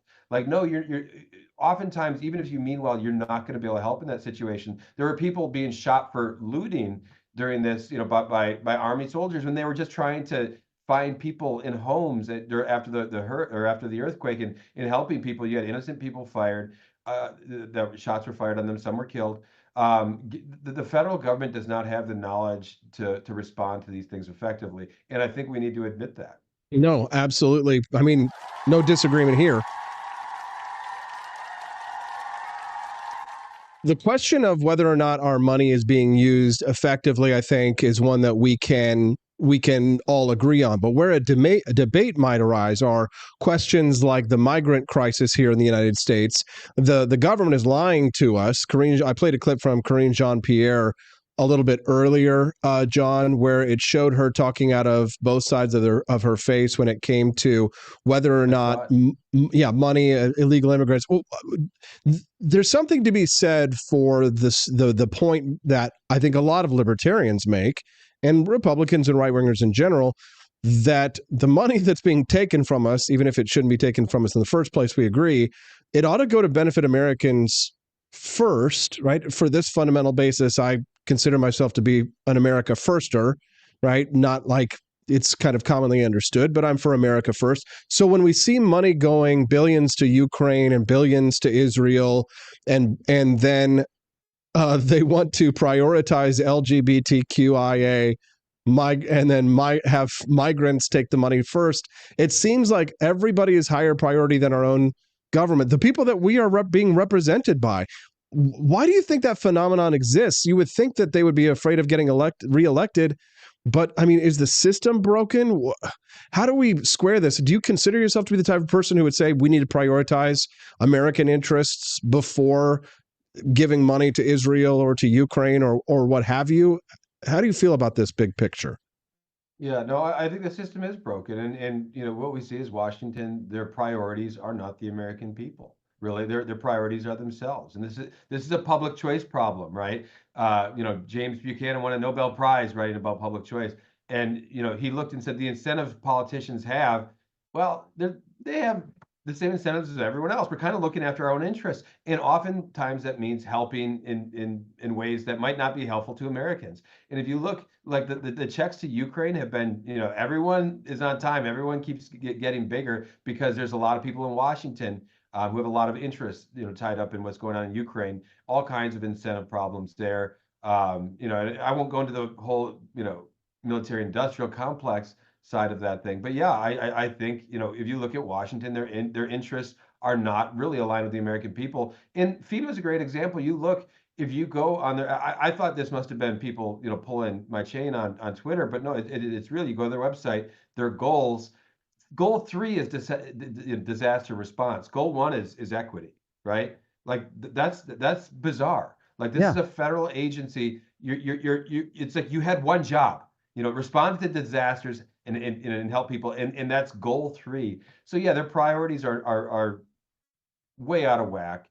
And I would say that's not just FEMA, that's the entire bureaucracy in Washington, D.C. But do you think that like the outcome of why the reason or the cause of the reason why they are so unaccountable to us as voters and citizens that they're governing is because the system is broken? I mean, what would be the sort of accountability that we might have other than another election that will produce the exact same stinking results, John? I mean, if it's broken, then all we're doing is using a broken tool to try and accomplish something. It's not going to accomplish something. We're not going to solve the problem of the broken system by just voting. If voting is voting for a system that's broken, can you vote to fix the system? I don't know if you can, John, but how do we create incentives that will make it so that the representatives are actually voting in the best interest of the people rather than playing globalist grand design master battle plan general gods and generals overseas? No, I don't think you can fix FEMA. I don't think you can fix the Department of Education. This isn't, it's not like, okay, we got the right candidate one, or Trump or whoever, and the agency is suddenly going to be fixed. That's why I think you need to, these agencies should not exist in the first place. They don't have the right incentive. If you look at the U.S. Department of Education, we'll cheer off FEMA for a minute. Look at what's happened since we started the U.S. Department of Education. We've grown bureaucracy, both federal and local and state.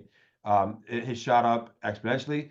Test scores have gone down. The Department of Education has done nothing well, except it's really looks like, I think Corey DeAngelis did a great job of just saying it's really a jobs program. Right, we've turned education into a jobs program, and it's there to give jobs and to grow the union. But is it helping students? No, and I don't think putting a really smart person in charge of the Department of Education is going to change that. And I hope, let's say Trump is elected, I hope he recognizes that. I think he's finally one talking now. It was before you had Rand Paul and Representative Massey talking about abolishing the Department of Education. I think Trump is now talking about those things.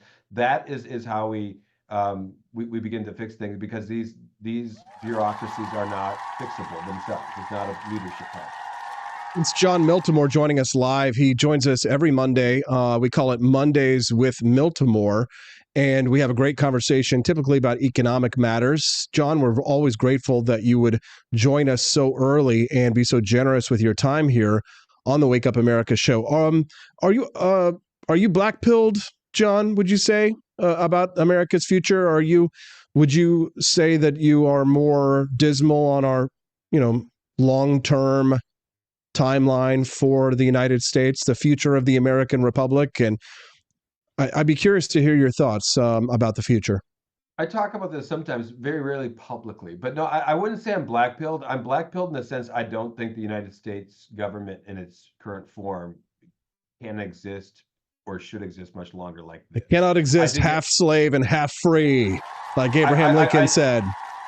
I think what we need is decentralization, and however that happens, and I think it will happen. I've used this analogy. I don't know if I've used it on your show before, Austin, but like if you go back to like 1985, nobody nobody was predicting the Soviet Union could possibly collapse. Like it was like if you had suggested that, you'd be laughed out of the room. They were looked at as a very powerful, vibrant empire, still a true rival to the United States of America, and yet it did collapse. And you know what happened? Things got better over there, right? Like everything improved. And I think that there's a potential model here. Like let's say Trump wins the election in November, and California and Oregon and Washington are like, well, to hell with this. We will not. He's a tyrant. We're not going to be there. And they decide we're going to go our own way, and we're going to have our own independence movement. And that might be the best thing for everyone, right? Trying to keep this thing together when we have such fundamental disagreements on how things should be ran, and when we look at the corruption coming out of DC, to me, I think if you talk to people, it's so blatantly corrupt now, and then you look at the financial, like the level of debt. Like this can't go on forever, and I don't think it should go on forever. I don't think that means I'm black-pilled. I'm optimistic about that future if we allow it to happen. Right? If we let people say, you know what, we had a good run, but nothing lasts forever. We should peacefully go our way, and if we let that happen, I think that is the right approach, because I don't think electing the right person will fix it. And if you look, our choice of candidates, this is my opinion, our choice of candidates keeps getting worse and worse and worse. To me, that's a sign that things are failing, and that things should not go on in its current form. Okay, well, there it is. John Miltimore. His somewhat black pill take on the future. What do you think about collapsitarianism or the accelerationists? These are people who want to hasten the decline so that we can get the collapse of the government over with so we can start afresh. What is your thought on that? I'd have to look at how that's being, I don't like that approach. I think, again, I'd have to look at the details. I haven't heard of this before. To me, I still think we have a duty to try to govern well and to try to pass good policies. I really do believe that. Now, I just think, even if you have good ideas, good policies, getting them passed is very difficult. One of the things the founders did very well, and this is why the American system has been such a success, is it had to govern by consensus, right? You had to get everyone on board. But over time, what we saw is this growth of government, this growth of bureaucracy, which is very now the bureaucracy itself is fighting for its own life. We see that. We see the CIA involved in election stuff now. Like if you look back to 2020, when you had the 51 former U.S. intel officials who signed that letter about this is Russian disinformation. They knew it wasn't disinformation, right? Like we know that now. They knew it wasn't disinformation, but they got involved in the election process. When the bureaucracy starts getting involved in that way, I think it's very dangerous. All that said, I think we'd have a duty to try to pass good laws and to try to improve the system. I just don't think we're going to get a consensus to do that. One last question before I let you go here, John. I'm getting ready to switch topics after you leave to talk about this article in the Wall Street Journal.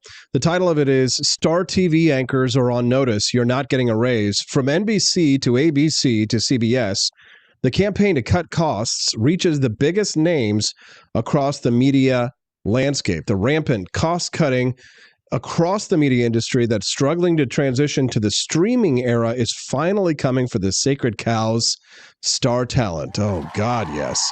My take on this, John, is, and I'll have you react to my take and then I'll let you go.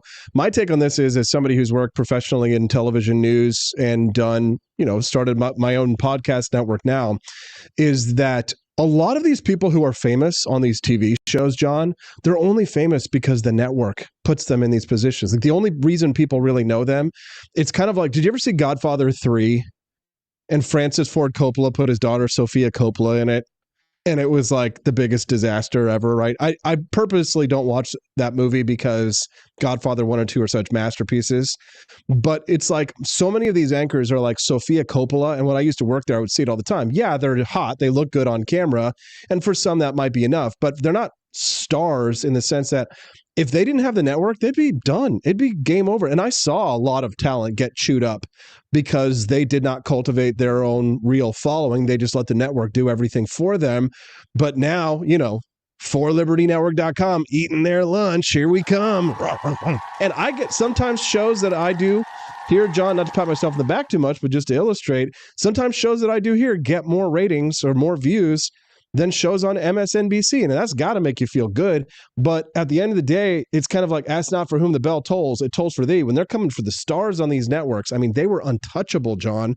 When I was working there, when Roger Ailes was still president of Fox News, the talent was untouchable. Now they're being touched. They're being touched a lot. And some of them were touched at a Diddy party, and their names are yet to be released, and a Hollywood sex tape is actually going around. You know what I'm saying? So, John, the streaming era, your take on MSM anchors possibly losing their lucrative paydays? It's the democratization of media, right? And we've been seeing this for a long time when everyone can have a show and everyone can, and this is very good, right? And I think this is what kind of has the left terrified, because they're when you probably saw the same clip off Austin, when Hillary Clinton says, well, we can't just let them go, we lose control. That's what this is about. They want to be able to control media. They want powerful networks, because you can, when you had Walter Cronkite on and you could feed Walter Cronkite, it was all very easy. When you have all these people that can go and speak on social media, it's not about facts, it's about controlling the information. Hold on one second, John. And if the platforms, whether it's Facebook or Twitter X or Instagram or TikTok, whatever they are, if they don't moderate and monitor the content, we lose total control. And it's not just the social and psychological effects, it's real harm. But if the social and psychological effects are not real harm, I guess, I don't know. Go ahead, John. Sorry to interrupt you there. Not at all. Thank you for sharing that, because that's exactly my point. They want to be able to put someone on 60 Minutes and have everybody. This is the narrative, right? This is what's true. Yes. They want to have that power, and that power is diminished. And the fact that we're seeing anchors, their salaries go down, that there's all this competition that's making them compete for those dollars. And this is a good development. We just need to make sure that there's robust free speech protections for these platforms, and so they're protected and they can't be easily shut down or demonetized because they say something that the state doesn't like. John Miltimore saying things that the state doesn't like every damn day. Me too. Right. Hey, John, people really love your contributions to the Wake Up America show. I see comments over on YouTube all the time. So thank you, John. Is there anything you'd like to share with our audience, before we let you go? Check me out on Substack. I'm over there at the Take. I'm writing all the time. So if you're not subscribed yet, it's free. So go check it out. There you go. It's free. Go check it out. John Miltimore, we'll see you again next Monday. Thanks, bud. Hey, see you, AP. Have a good one. Have a good one. But it seems that Prime Minister Netanyahu is not listening. Well, Bill, the work that we have done has resulted in a number of movements in that region by Israel that were very much prompted by or a result of many things, including our advocacy for what needs to happen in the region. What? Excuse me?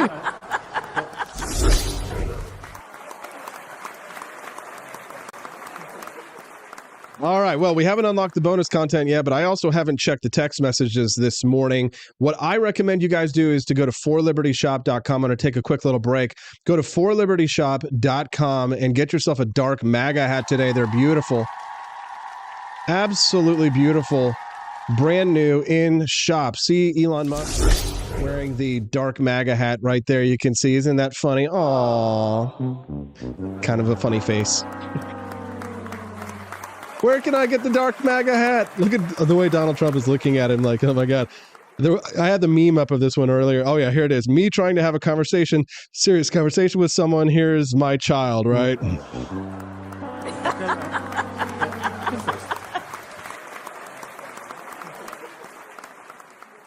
So go to forlibertyshop.com during my little break. Get yourself an Elon Musk Dark MAGA hat. When you do, you will unlock today's bonus content.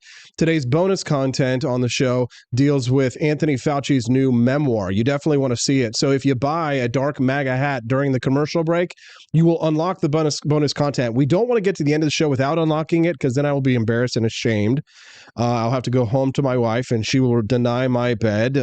Just kidding. She would never. How dare you? Even suggest such a thing, Austin. She would never.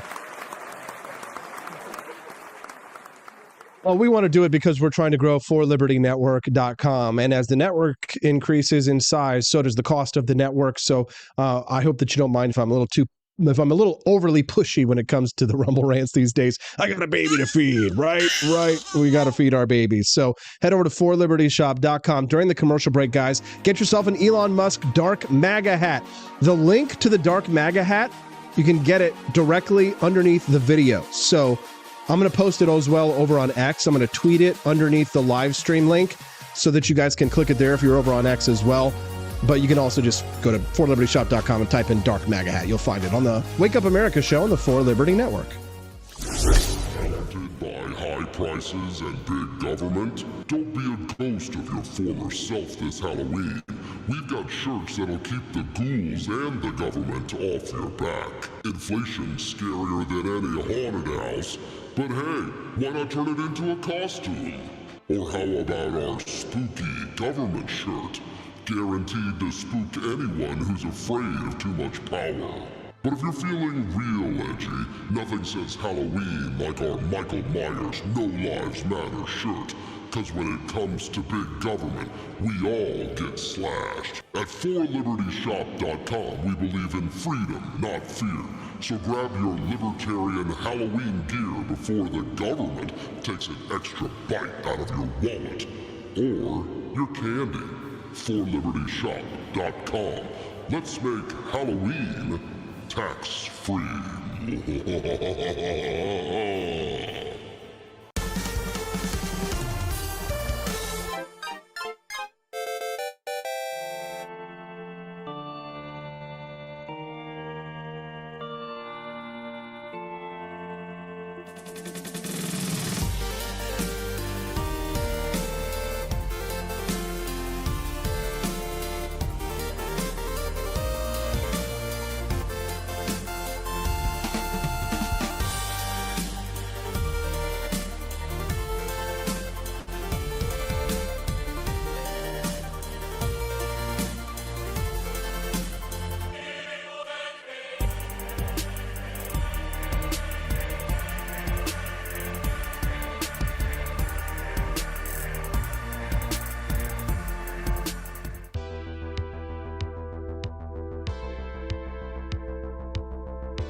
Hello, this is Barack Obama, and let me tell you why Austin Peterson stinks, and you should never pay attention to anything that he has to say.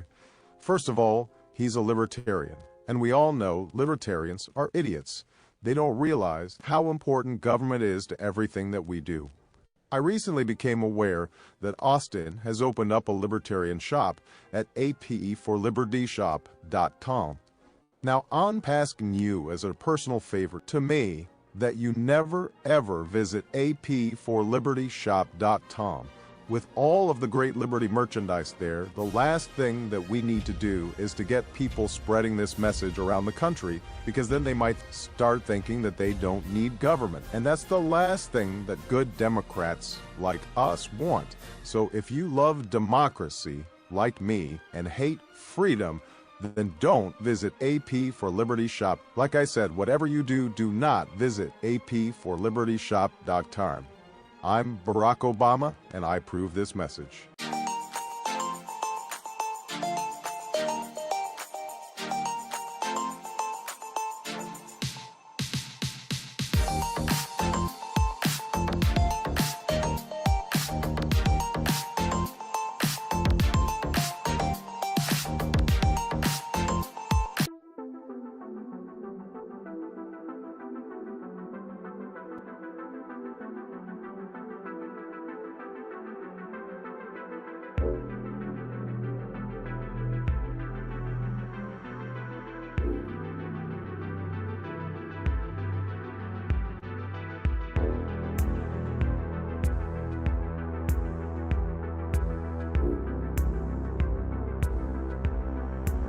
I would remind you that extremism in the defense of liberty is no vice.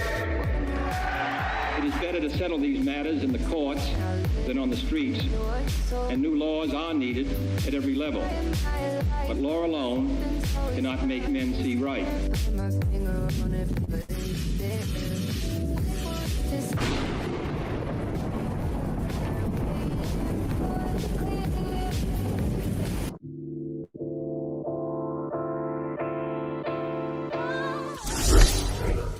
I want to clarify what the law is there in Minnesota. Abortion Finder, a website that helps women find access, says abortion is legal throughout pregnancy in Minnesota. There is no ban or limit on abortion in Minnesota based on how far along in a pregnancy you are. You signed the bill that makes it legal through all 9 months. Is that a position you think Democrats should advocate for nationally? Look, the vice president and I have been clear. The restoration of Roe versus Wade is what we're asking for. But that this is law a goes woman's far beyond right Roe v. Wade. to make her own choice. The law is very clear. It does not change that. That was been debunked on every occasion. But But wait, look, this is a. let's agree. What you signed is there's not a single limit through 9 months of pregnancy. Roe had a trimester framework that did have limits through the pregnancy. The Minnesota law does not have that. This puts the decision with the woman and her health care providers. The situation we have is when you don't have the ability of health care providers to provide that, that's where you end up with a situation like Amanda Zaworski in Texas, where they are afraid to do what's necessary. This doesn't change anything. It puts the decision back on to the woman, to the physicians, and we know that this is simply something to be brought up to be very clear. Donald Trump's asking for a nationwide abortion ban. Wait, he has and said again, that we don't see this he as has a said winning repeatedly campaign. that he will not sign a national abortion ban. Are you calling that just, it's a flat out lie? Yes, of course, and Senator Vance has in the past said so too. Now look, they may see this as an election issue. We see it as a right of women to make their own bodily decisions, and that's what the states like my state have the ability to put that in. States like Georgia force women to cross the border, and then we have a death of Amber Thurman. So let's be very clear. Trying to cut hairs on an issue on this is not where the American public's at. They want the restoration of Roe versus Wade. Vice President Harris said she would sign it. That's what we'll do when we're elected. But to be clear, the Minnesota law is far beyond Roe v. Wade. And about the Amber Thurman case in Georgia, her family has, and it's tragic, she is a young mother who left behind a young son. But what her family has said is it was a complication from an abortion pill that she received, and she didn't get proper care when she went to a Georgia hospital, which had multiple opportunities to intervene there. Her own attorney, the family's attorney, says it wasn't the Georgia law, it was the hospitals. What he claims is malpractice, not treating her when she clearly showed up in distress and still had the byproducts of her pregnancy because of that rare complication from the abortion pill. So just to be clear on the Georgia law and how her family and her attorney sees it.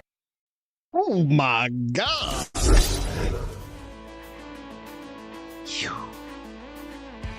Good morning. Wakey, wakey. Eggs and bakey. Rise in freedom. I'm Austin Peterson. You're watching and listening to the Wake Up America show. It's the For Liberty Network. What's the For Liberty Network? Well, it's this bootstrapped organization, crowdfunded. Dollars from people like Robbie Thurman, people like Andy Opperman, put it in my bra, my brassiere, right? And I shake, shake, shake. Shake, shake, shake. Shake my booty. If I were a stripper, I would make so much damn money. I would be rich. You know why? Because I got a juicy booty. Thank you, Robbie. Thank you, Frank and Beans, for unlocking the bonus content. I love this song. It's always just gets me pumped up. You know what I mean? Here, I think it's getting ready to break down. Here we go. Everybody rock out. Sounds like the kind of song I might have played when I was in a band back in college. Steffi always gets so wistful when she thinks about the days, wishing she could have seen me when I was in a dirty punk band in college, playing in the basement. Yeah, whoa. Play guitar. Trying to avoid STDs on campus, you know what I'm saying? Wrap it up. It's the Wake Up America show. We're having a blast. We love liberty. We love America. We love goofing around. We love having fun 5 days a week, Monday through Friday, 7 to 9 Central Time. And if those Bitcoiners over on X.com would ever just give me a break, I could be #1 on X right now, but no. 2,129 people checking us out over on X.com. Might be for the very first time today. If you are joining me for the first time over on X this morning, hit me up with a text message. That phone number is on the bottom of the screen. That little bouncing 573-319-1586 is the hotline. You can hit me up there with a text. Let me know what's on your mind. What do you think about the daily news, what we're covering this morning? Did you like our interview with John Miltimore? Do you hate him and wish that we would go away? Don't worry, I won't panic. How dare you? The Wake Up America show is a fun, funny, it's zany but brainy, I like to say, which is a nice way to put it. Zany but brainy way to get your daily news intake in the mornings. Fun, funny, and, sometimes slightly dark humor, but it's good that we have a Dark MAGA hat to go along with it. The Elon Musk Dark MAGA hat at forlibertyshop.com. We just sold 3 of them out the door. Oh, baby. Thank you, Vicky. We love you. We just sold 3 Elon Musk Dark MAGA hats. They're out the door this morning. You can get yours at forlibertyshop.com. I posted it underneath the tweet. You can check that out over at when you're on X. But if you're at the Rumble network, then you're going to want to click on the link below the video. So in the description is the link to the Dark MAGA hat. Click some, do what our lovely Vicky did, and get yourself 3 at a time over at forlibertyshop.com. Thank you, Vicky. You're beautiful. I want to have your baby. The bonus content was unlocked because of such activities. The financial support of the Wake Up America show goes back into the For Liberty Network to grow the 2 new shows coming next week, Tuesdays and Thursdays. Culturama on Tuesdays and Thursdays, Liberty Tonight on Thursdays. 7 to 9 p.m. for Culturama, 9 to 11 p.m. Central Time for Liberty Tonight, and that's on Thursdays only. You can check out some of the previews on our website, forlibertynetwork.com. But you've unlocked the bonus content. Boop, boop, boop, boop, boop. I need a sound effect that just I play whenever you unlock the bonus content. Maybe it should be this.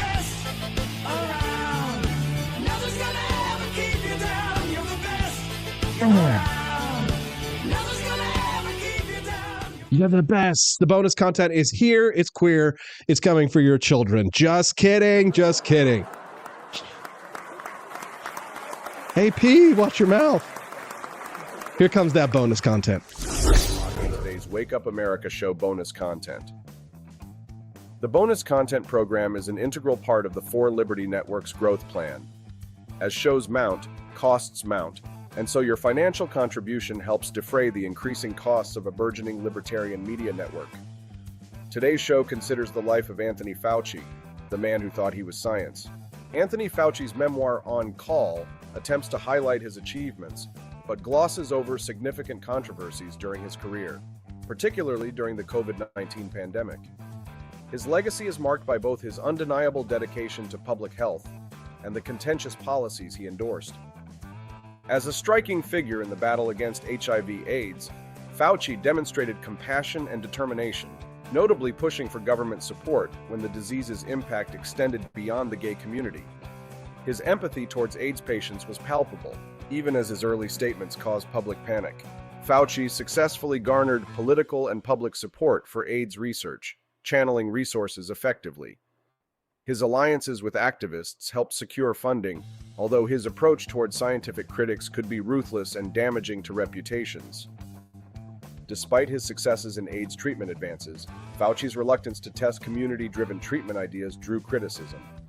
His role in creating PEPFAR marked a significant achievement, yet the quest for an HIV vaccine remains unfulfilled, highlighting a gap in his ambitious goals. Appointed to lead civilian biodefense post 9/11, Fauci became a significant government figure. His strategic manipulation of federal funding created dependencies on his NIAID, influencing both scientific communities and pharmaceutical developments. Fauci's support for gain-of-function research, intending to preempt pandemics, stirred controversy.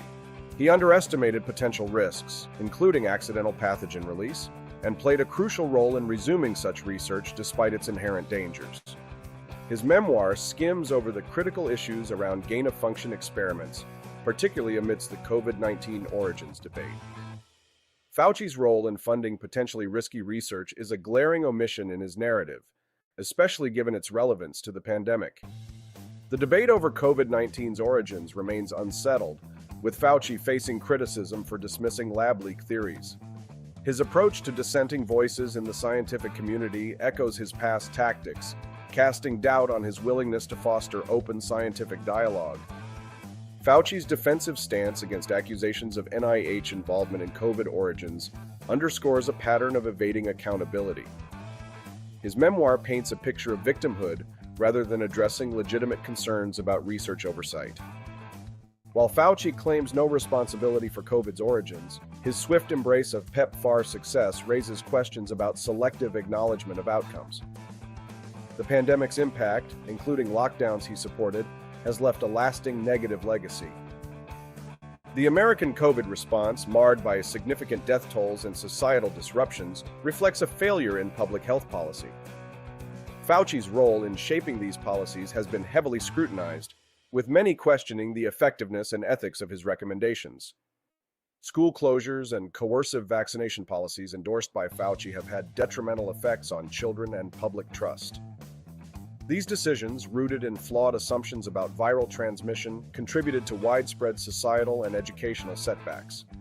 Fauci's memoir presents a selective account of his career, highlighting his achievements while minimizing controversial decisions. His narrative fails to fully address the broader consequences of his policies and the deep-seated mistrust they have fostered. The complexity of Fauci's legacy lies in balancing his genuine contributions to public health against the significant missteps during his tenure. His memoir provides an insight into his perspective, but ultimately lacks a comprehensive reflection of his impact. As the world grapples with the aftermath of the COVID-19 pandemic, Fauci's role remains a focal point of debate. Understanding his actions and their implications is crucial for evaluating public health strategies and preventing future policy failures. Fauci's career underscores the importance of transparency and accountability in scientific leadership. His influence on public health policy offers valuable lessons on the dangers of unchecked authority and the necessity of open scientific discourse. The discussion surrounding Fauci's memoir highlights the enduring tensions between scientific ambition and ethical responsibility. His story serves as a reminder of the intricate dynamics within public health leadership and the ongoing challenges facing global health policy. Ultimately, Fauci's memoir invites reflection on the dual nature of scientific progress, its potential to save lives and its capacity to cause harm if not carefully managed. The legacy of his work will continue to shape public health discourse for years to come.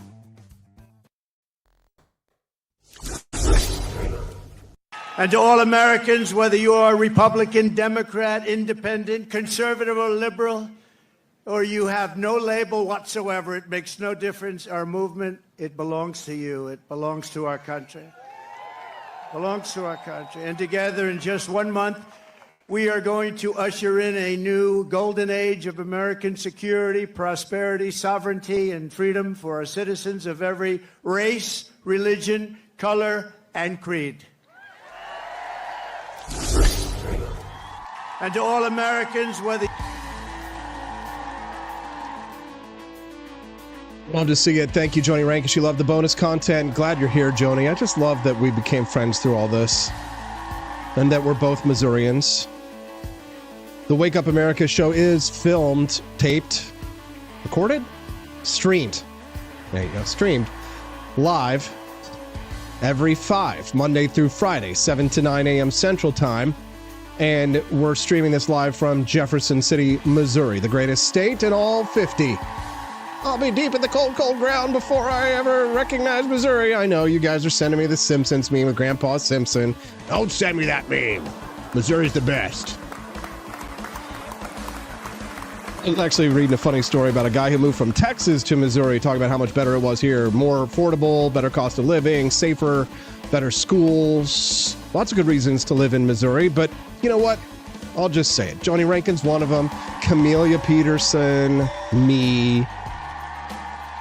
Meet up at Oktoberfest with us next weekend. Yeah, get yourself a dirndl or some lederhosen and join us with the beer. We're going to have a delicious stein of Marsden beer. Yeah. It's delicious, y'all.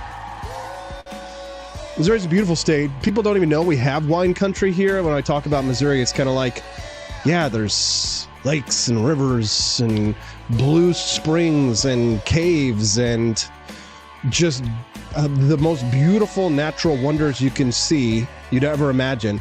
And then you got cool people like us, Camellia. Our buddy Neil, though, he decided to make this public, so I feel comfortable discussing it.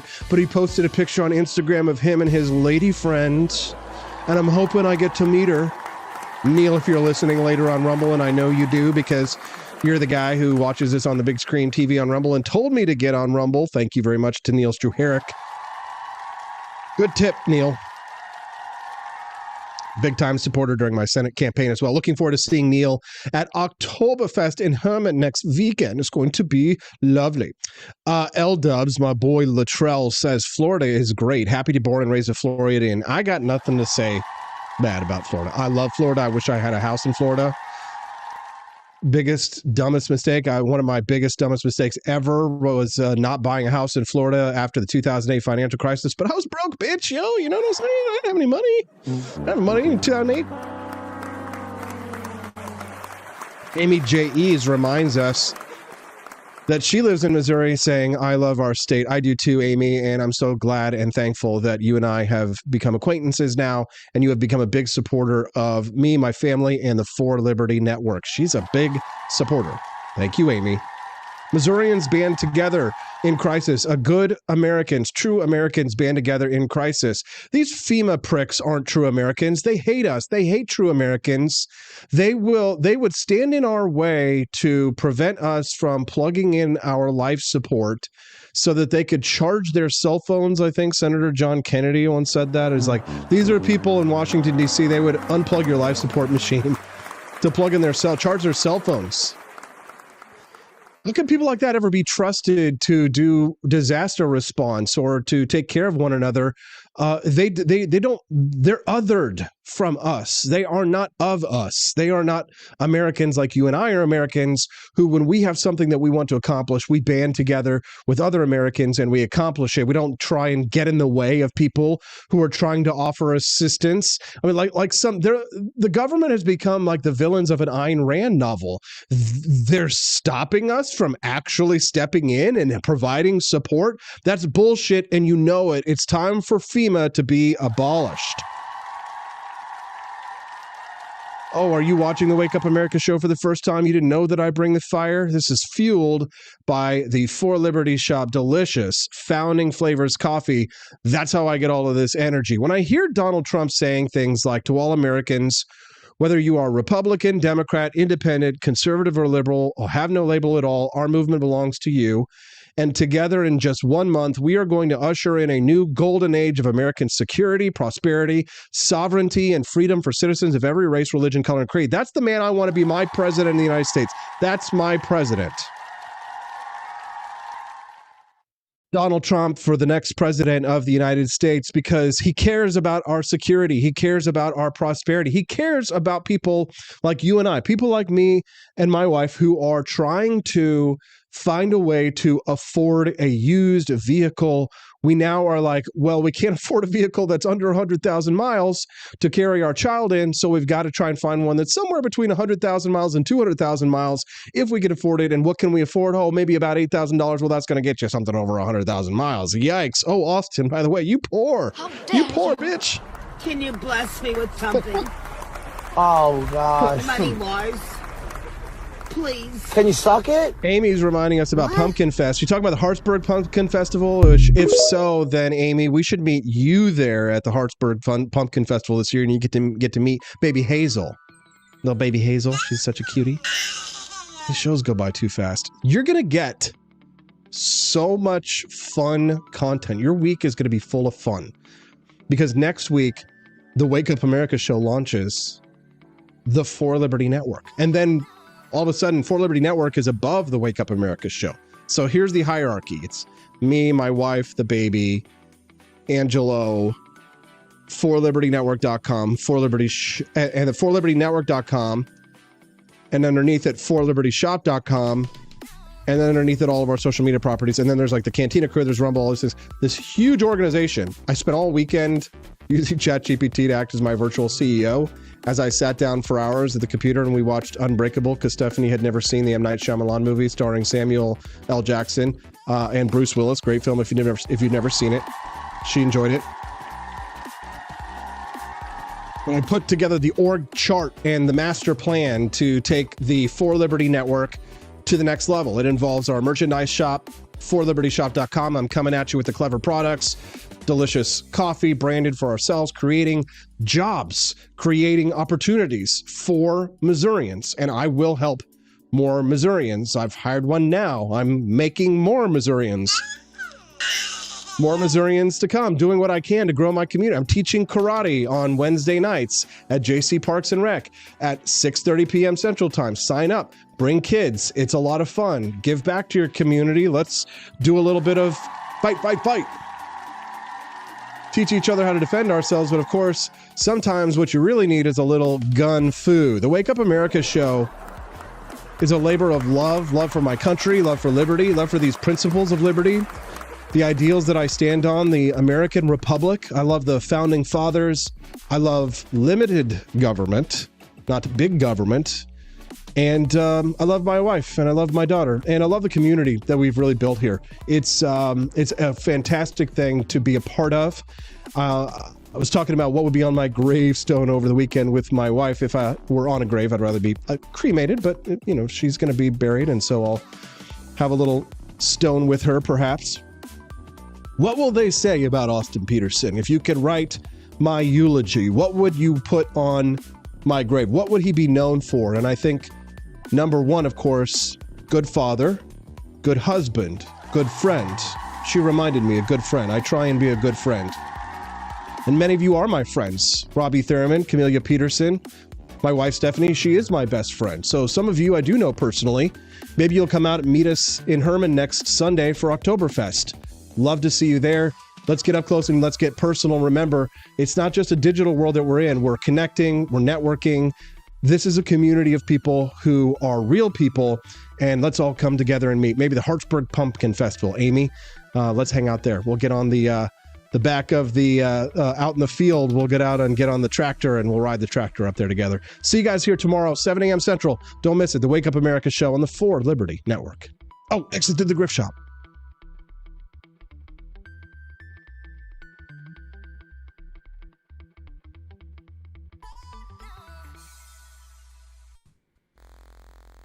Today's Wake Up America show bonus content. The bonus content program is an integral part of the For Liberty Network's growth plan. As shows mount, costs mount, and so your financial contribution helps defray the increasing costs of a burgeoning libertarian media network. Today's show considers the life of Anthony Fauci, the man who thought he was science.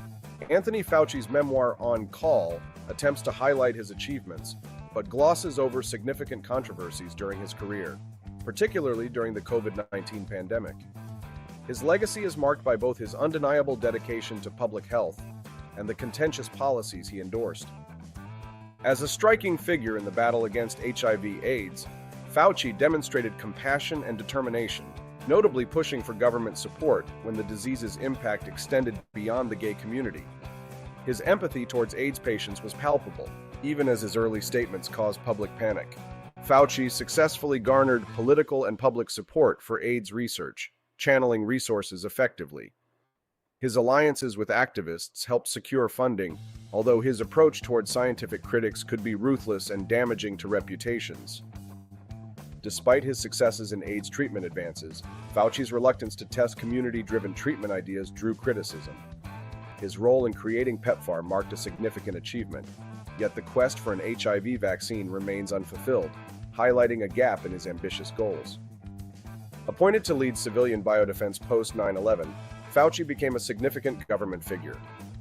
His strategic manipulation of federal funding created dependencies on his NIAID, influencing both scientific communities and pharmaceutical developments. Fauci's support for gain-of-function research, intending to preempt pandemics, stirred controversy. He underestimated potential risks, including accidental pathogen release, and played a crucial role in resuming such research despite its inherent dangers.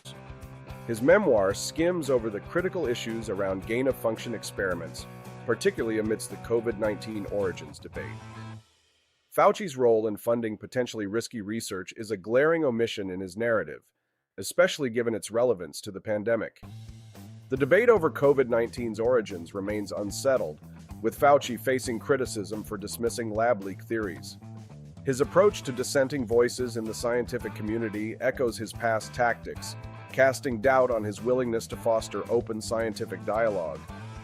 Fauci's defensive stance against accusations of NIH involvement in COVID origins underscores a pattern of evading accountability. His memoir paints a picture of victimhood rather than addressing legitimate concerns about research oversight. While Fauci claims no responsibility for COVID's origins, his swift embrace of PEPFAR success raises questions about selective acknowledgement of outcomes. The pandemic's impact, including lockdowns he supported, has left a lasting negative legacy. The American COVID response, marred by significant death tolls and societal disruptions, reflects a failure in public health policy.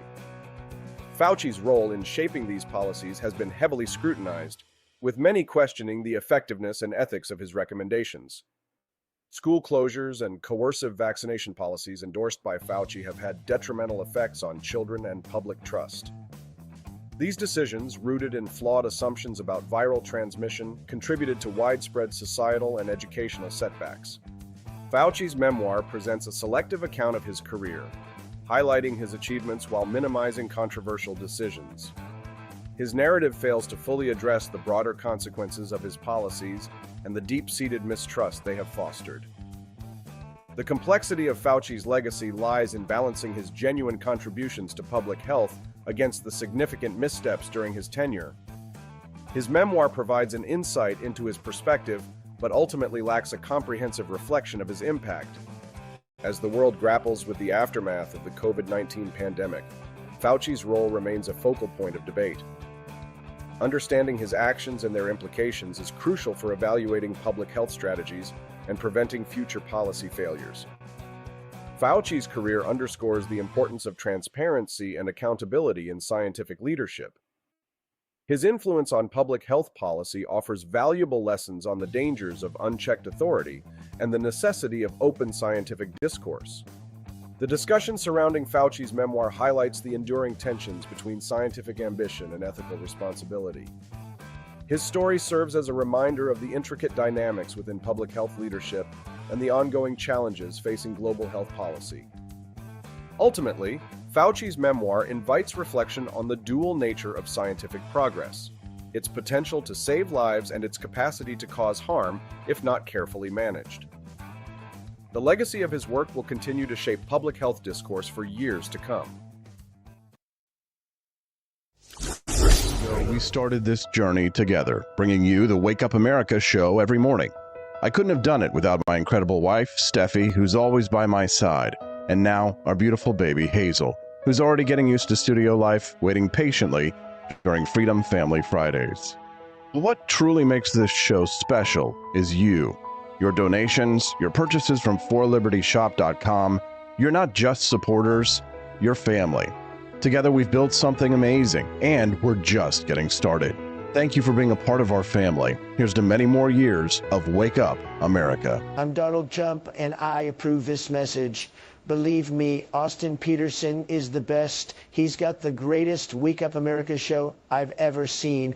Whenever I tune in the mornings and watch the live stream, let me tell you, he has got the absolute best content. I love his guests. It's just a total blast to watch, and I highly endorse and recommend the Wake Up America show. It's terrific, believe me. Is the outdoor of your home about as exciting as a library? Then spice it up and unbore your space with our custom metal signs. Crafted with love and a bit of libertarian magic, you can customize your own metal sign at ap4libertyshop.com. So head to ap4libertyshop.com, customize your own metal sign today.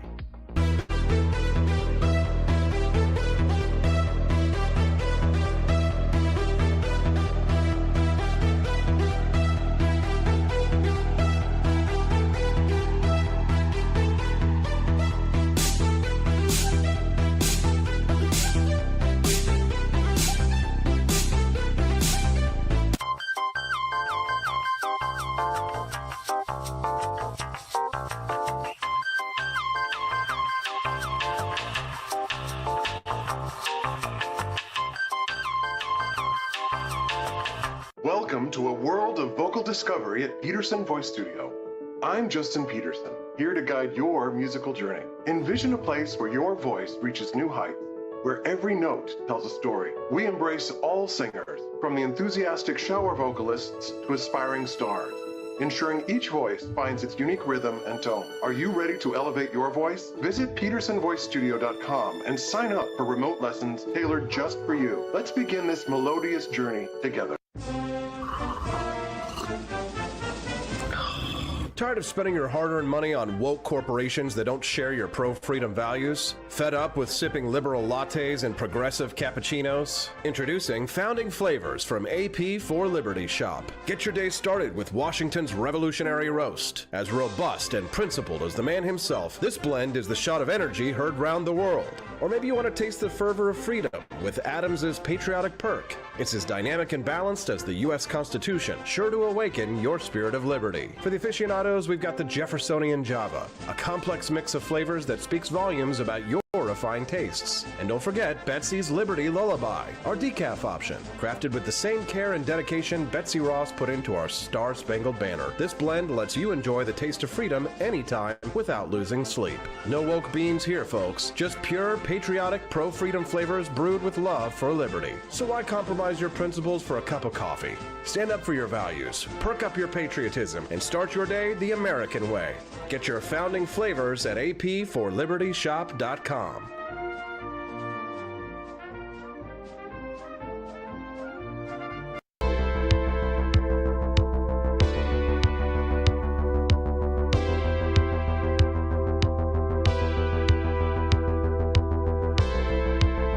Are you tired of the strange radioactive effects of leftist culture? Do you ever wonder what happened to good old-fashioned American values? Well, fear no more, because there's a new force fighting back against the cultural rot of today. Introducing Culturama, a right-of-center talk show that's taking back the future today. Hosted by none other than blonde bombshell herself, Daniela Pensack. She's not just talking, she's taking culture back. With sharp takes, brilliant guests, and a few surprises along the way. Tune in to the live video podcast twice a week, because the future doesn't have to be weird. It can be Culturama. If there wasn't going to be somebody who was a fiery champion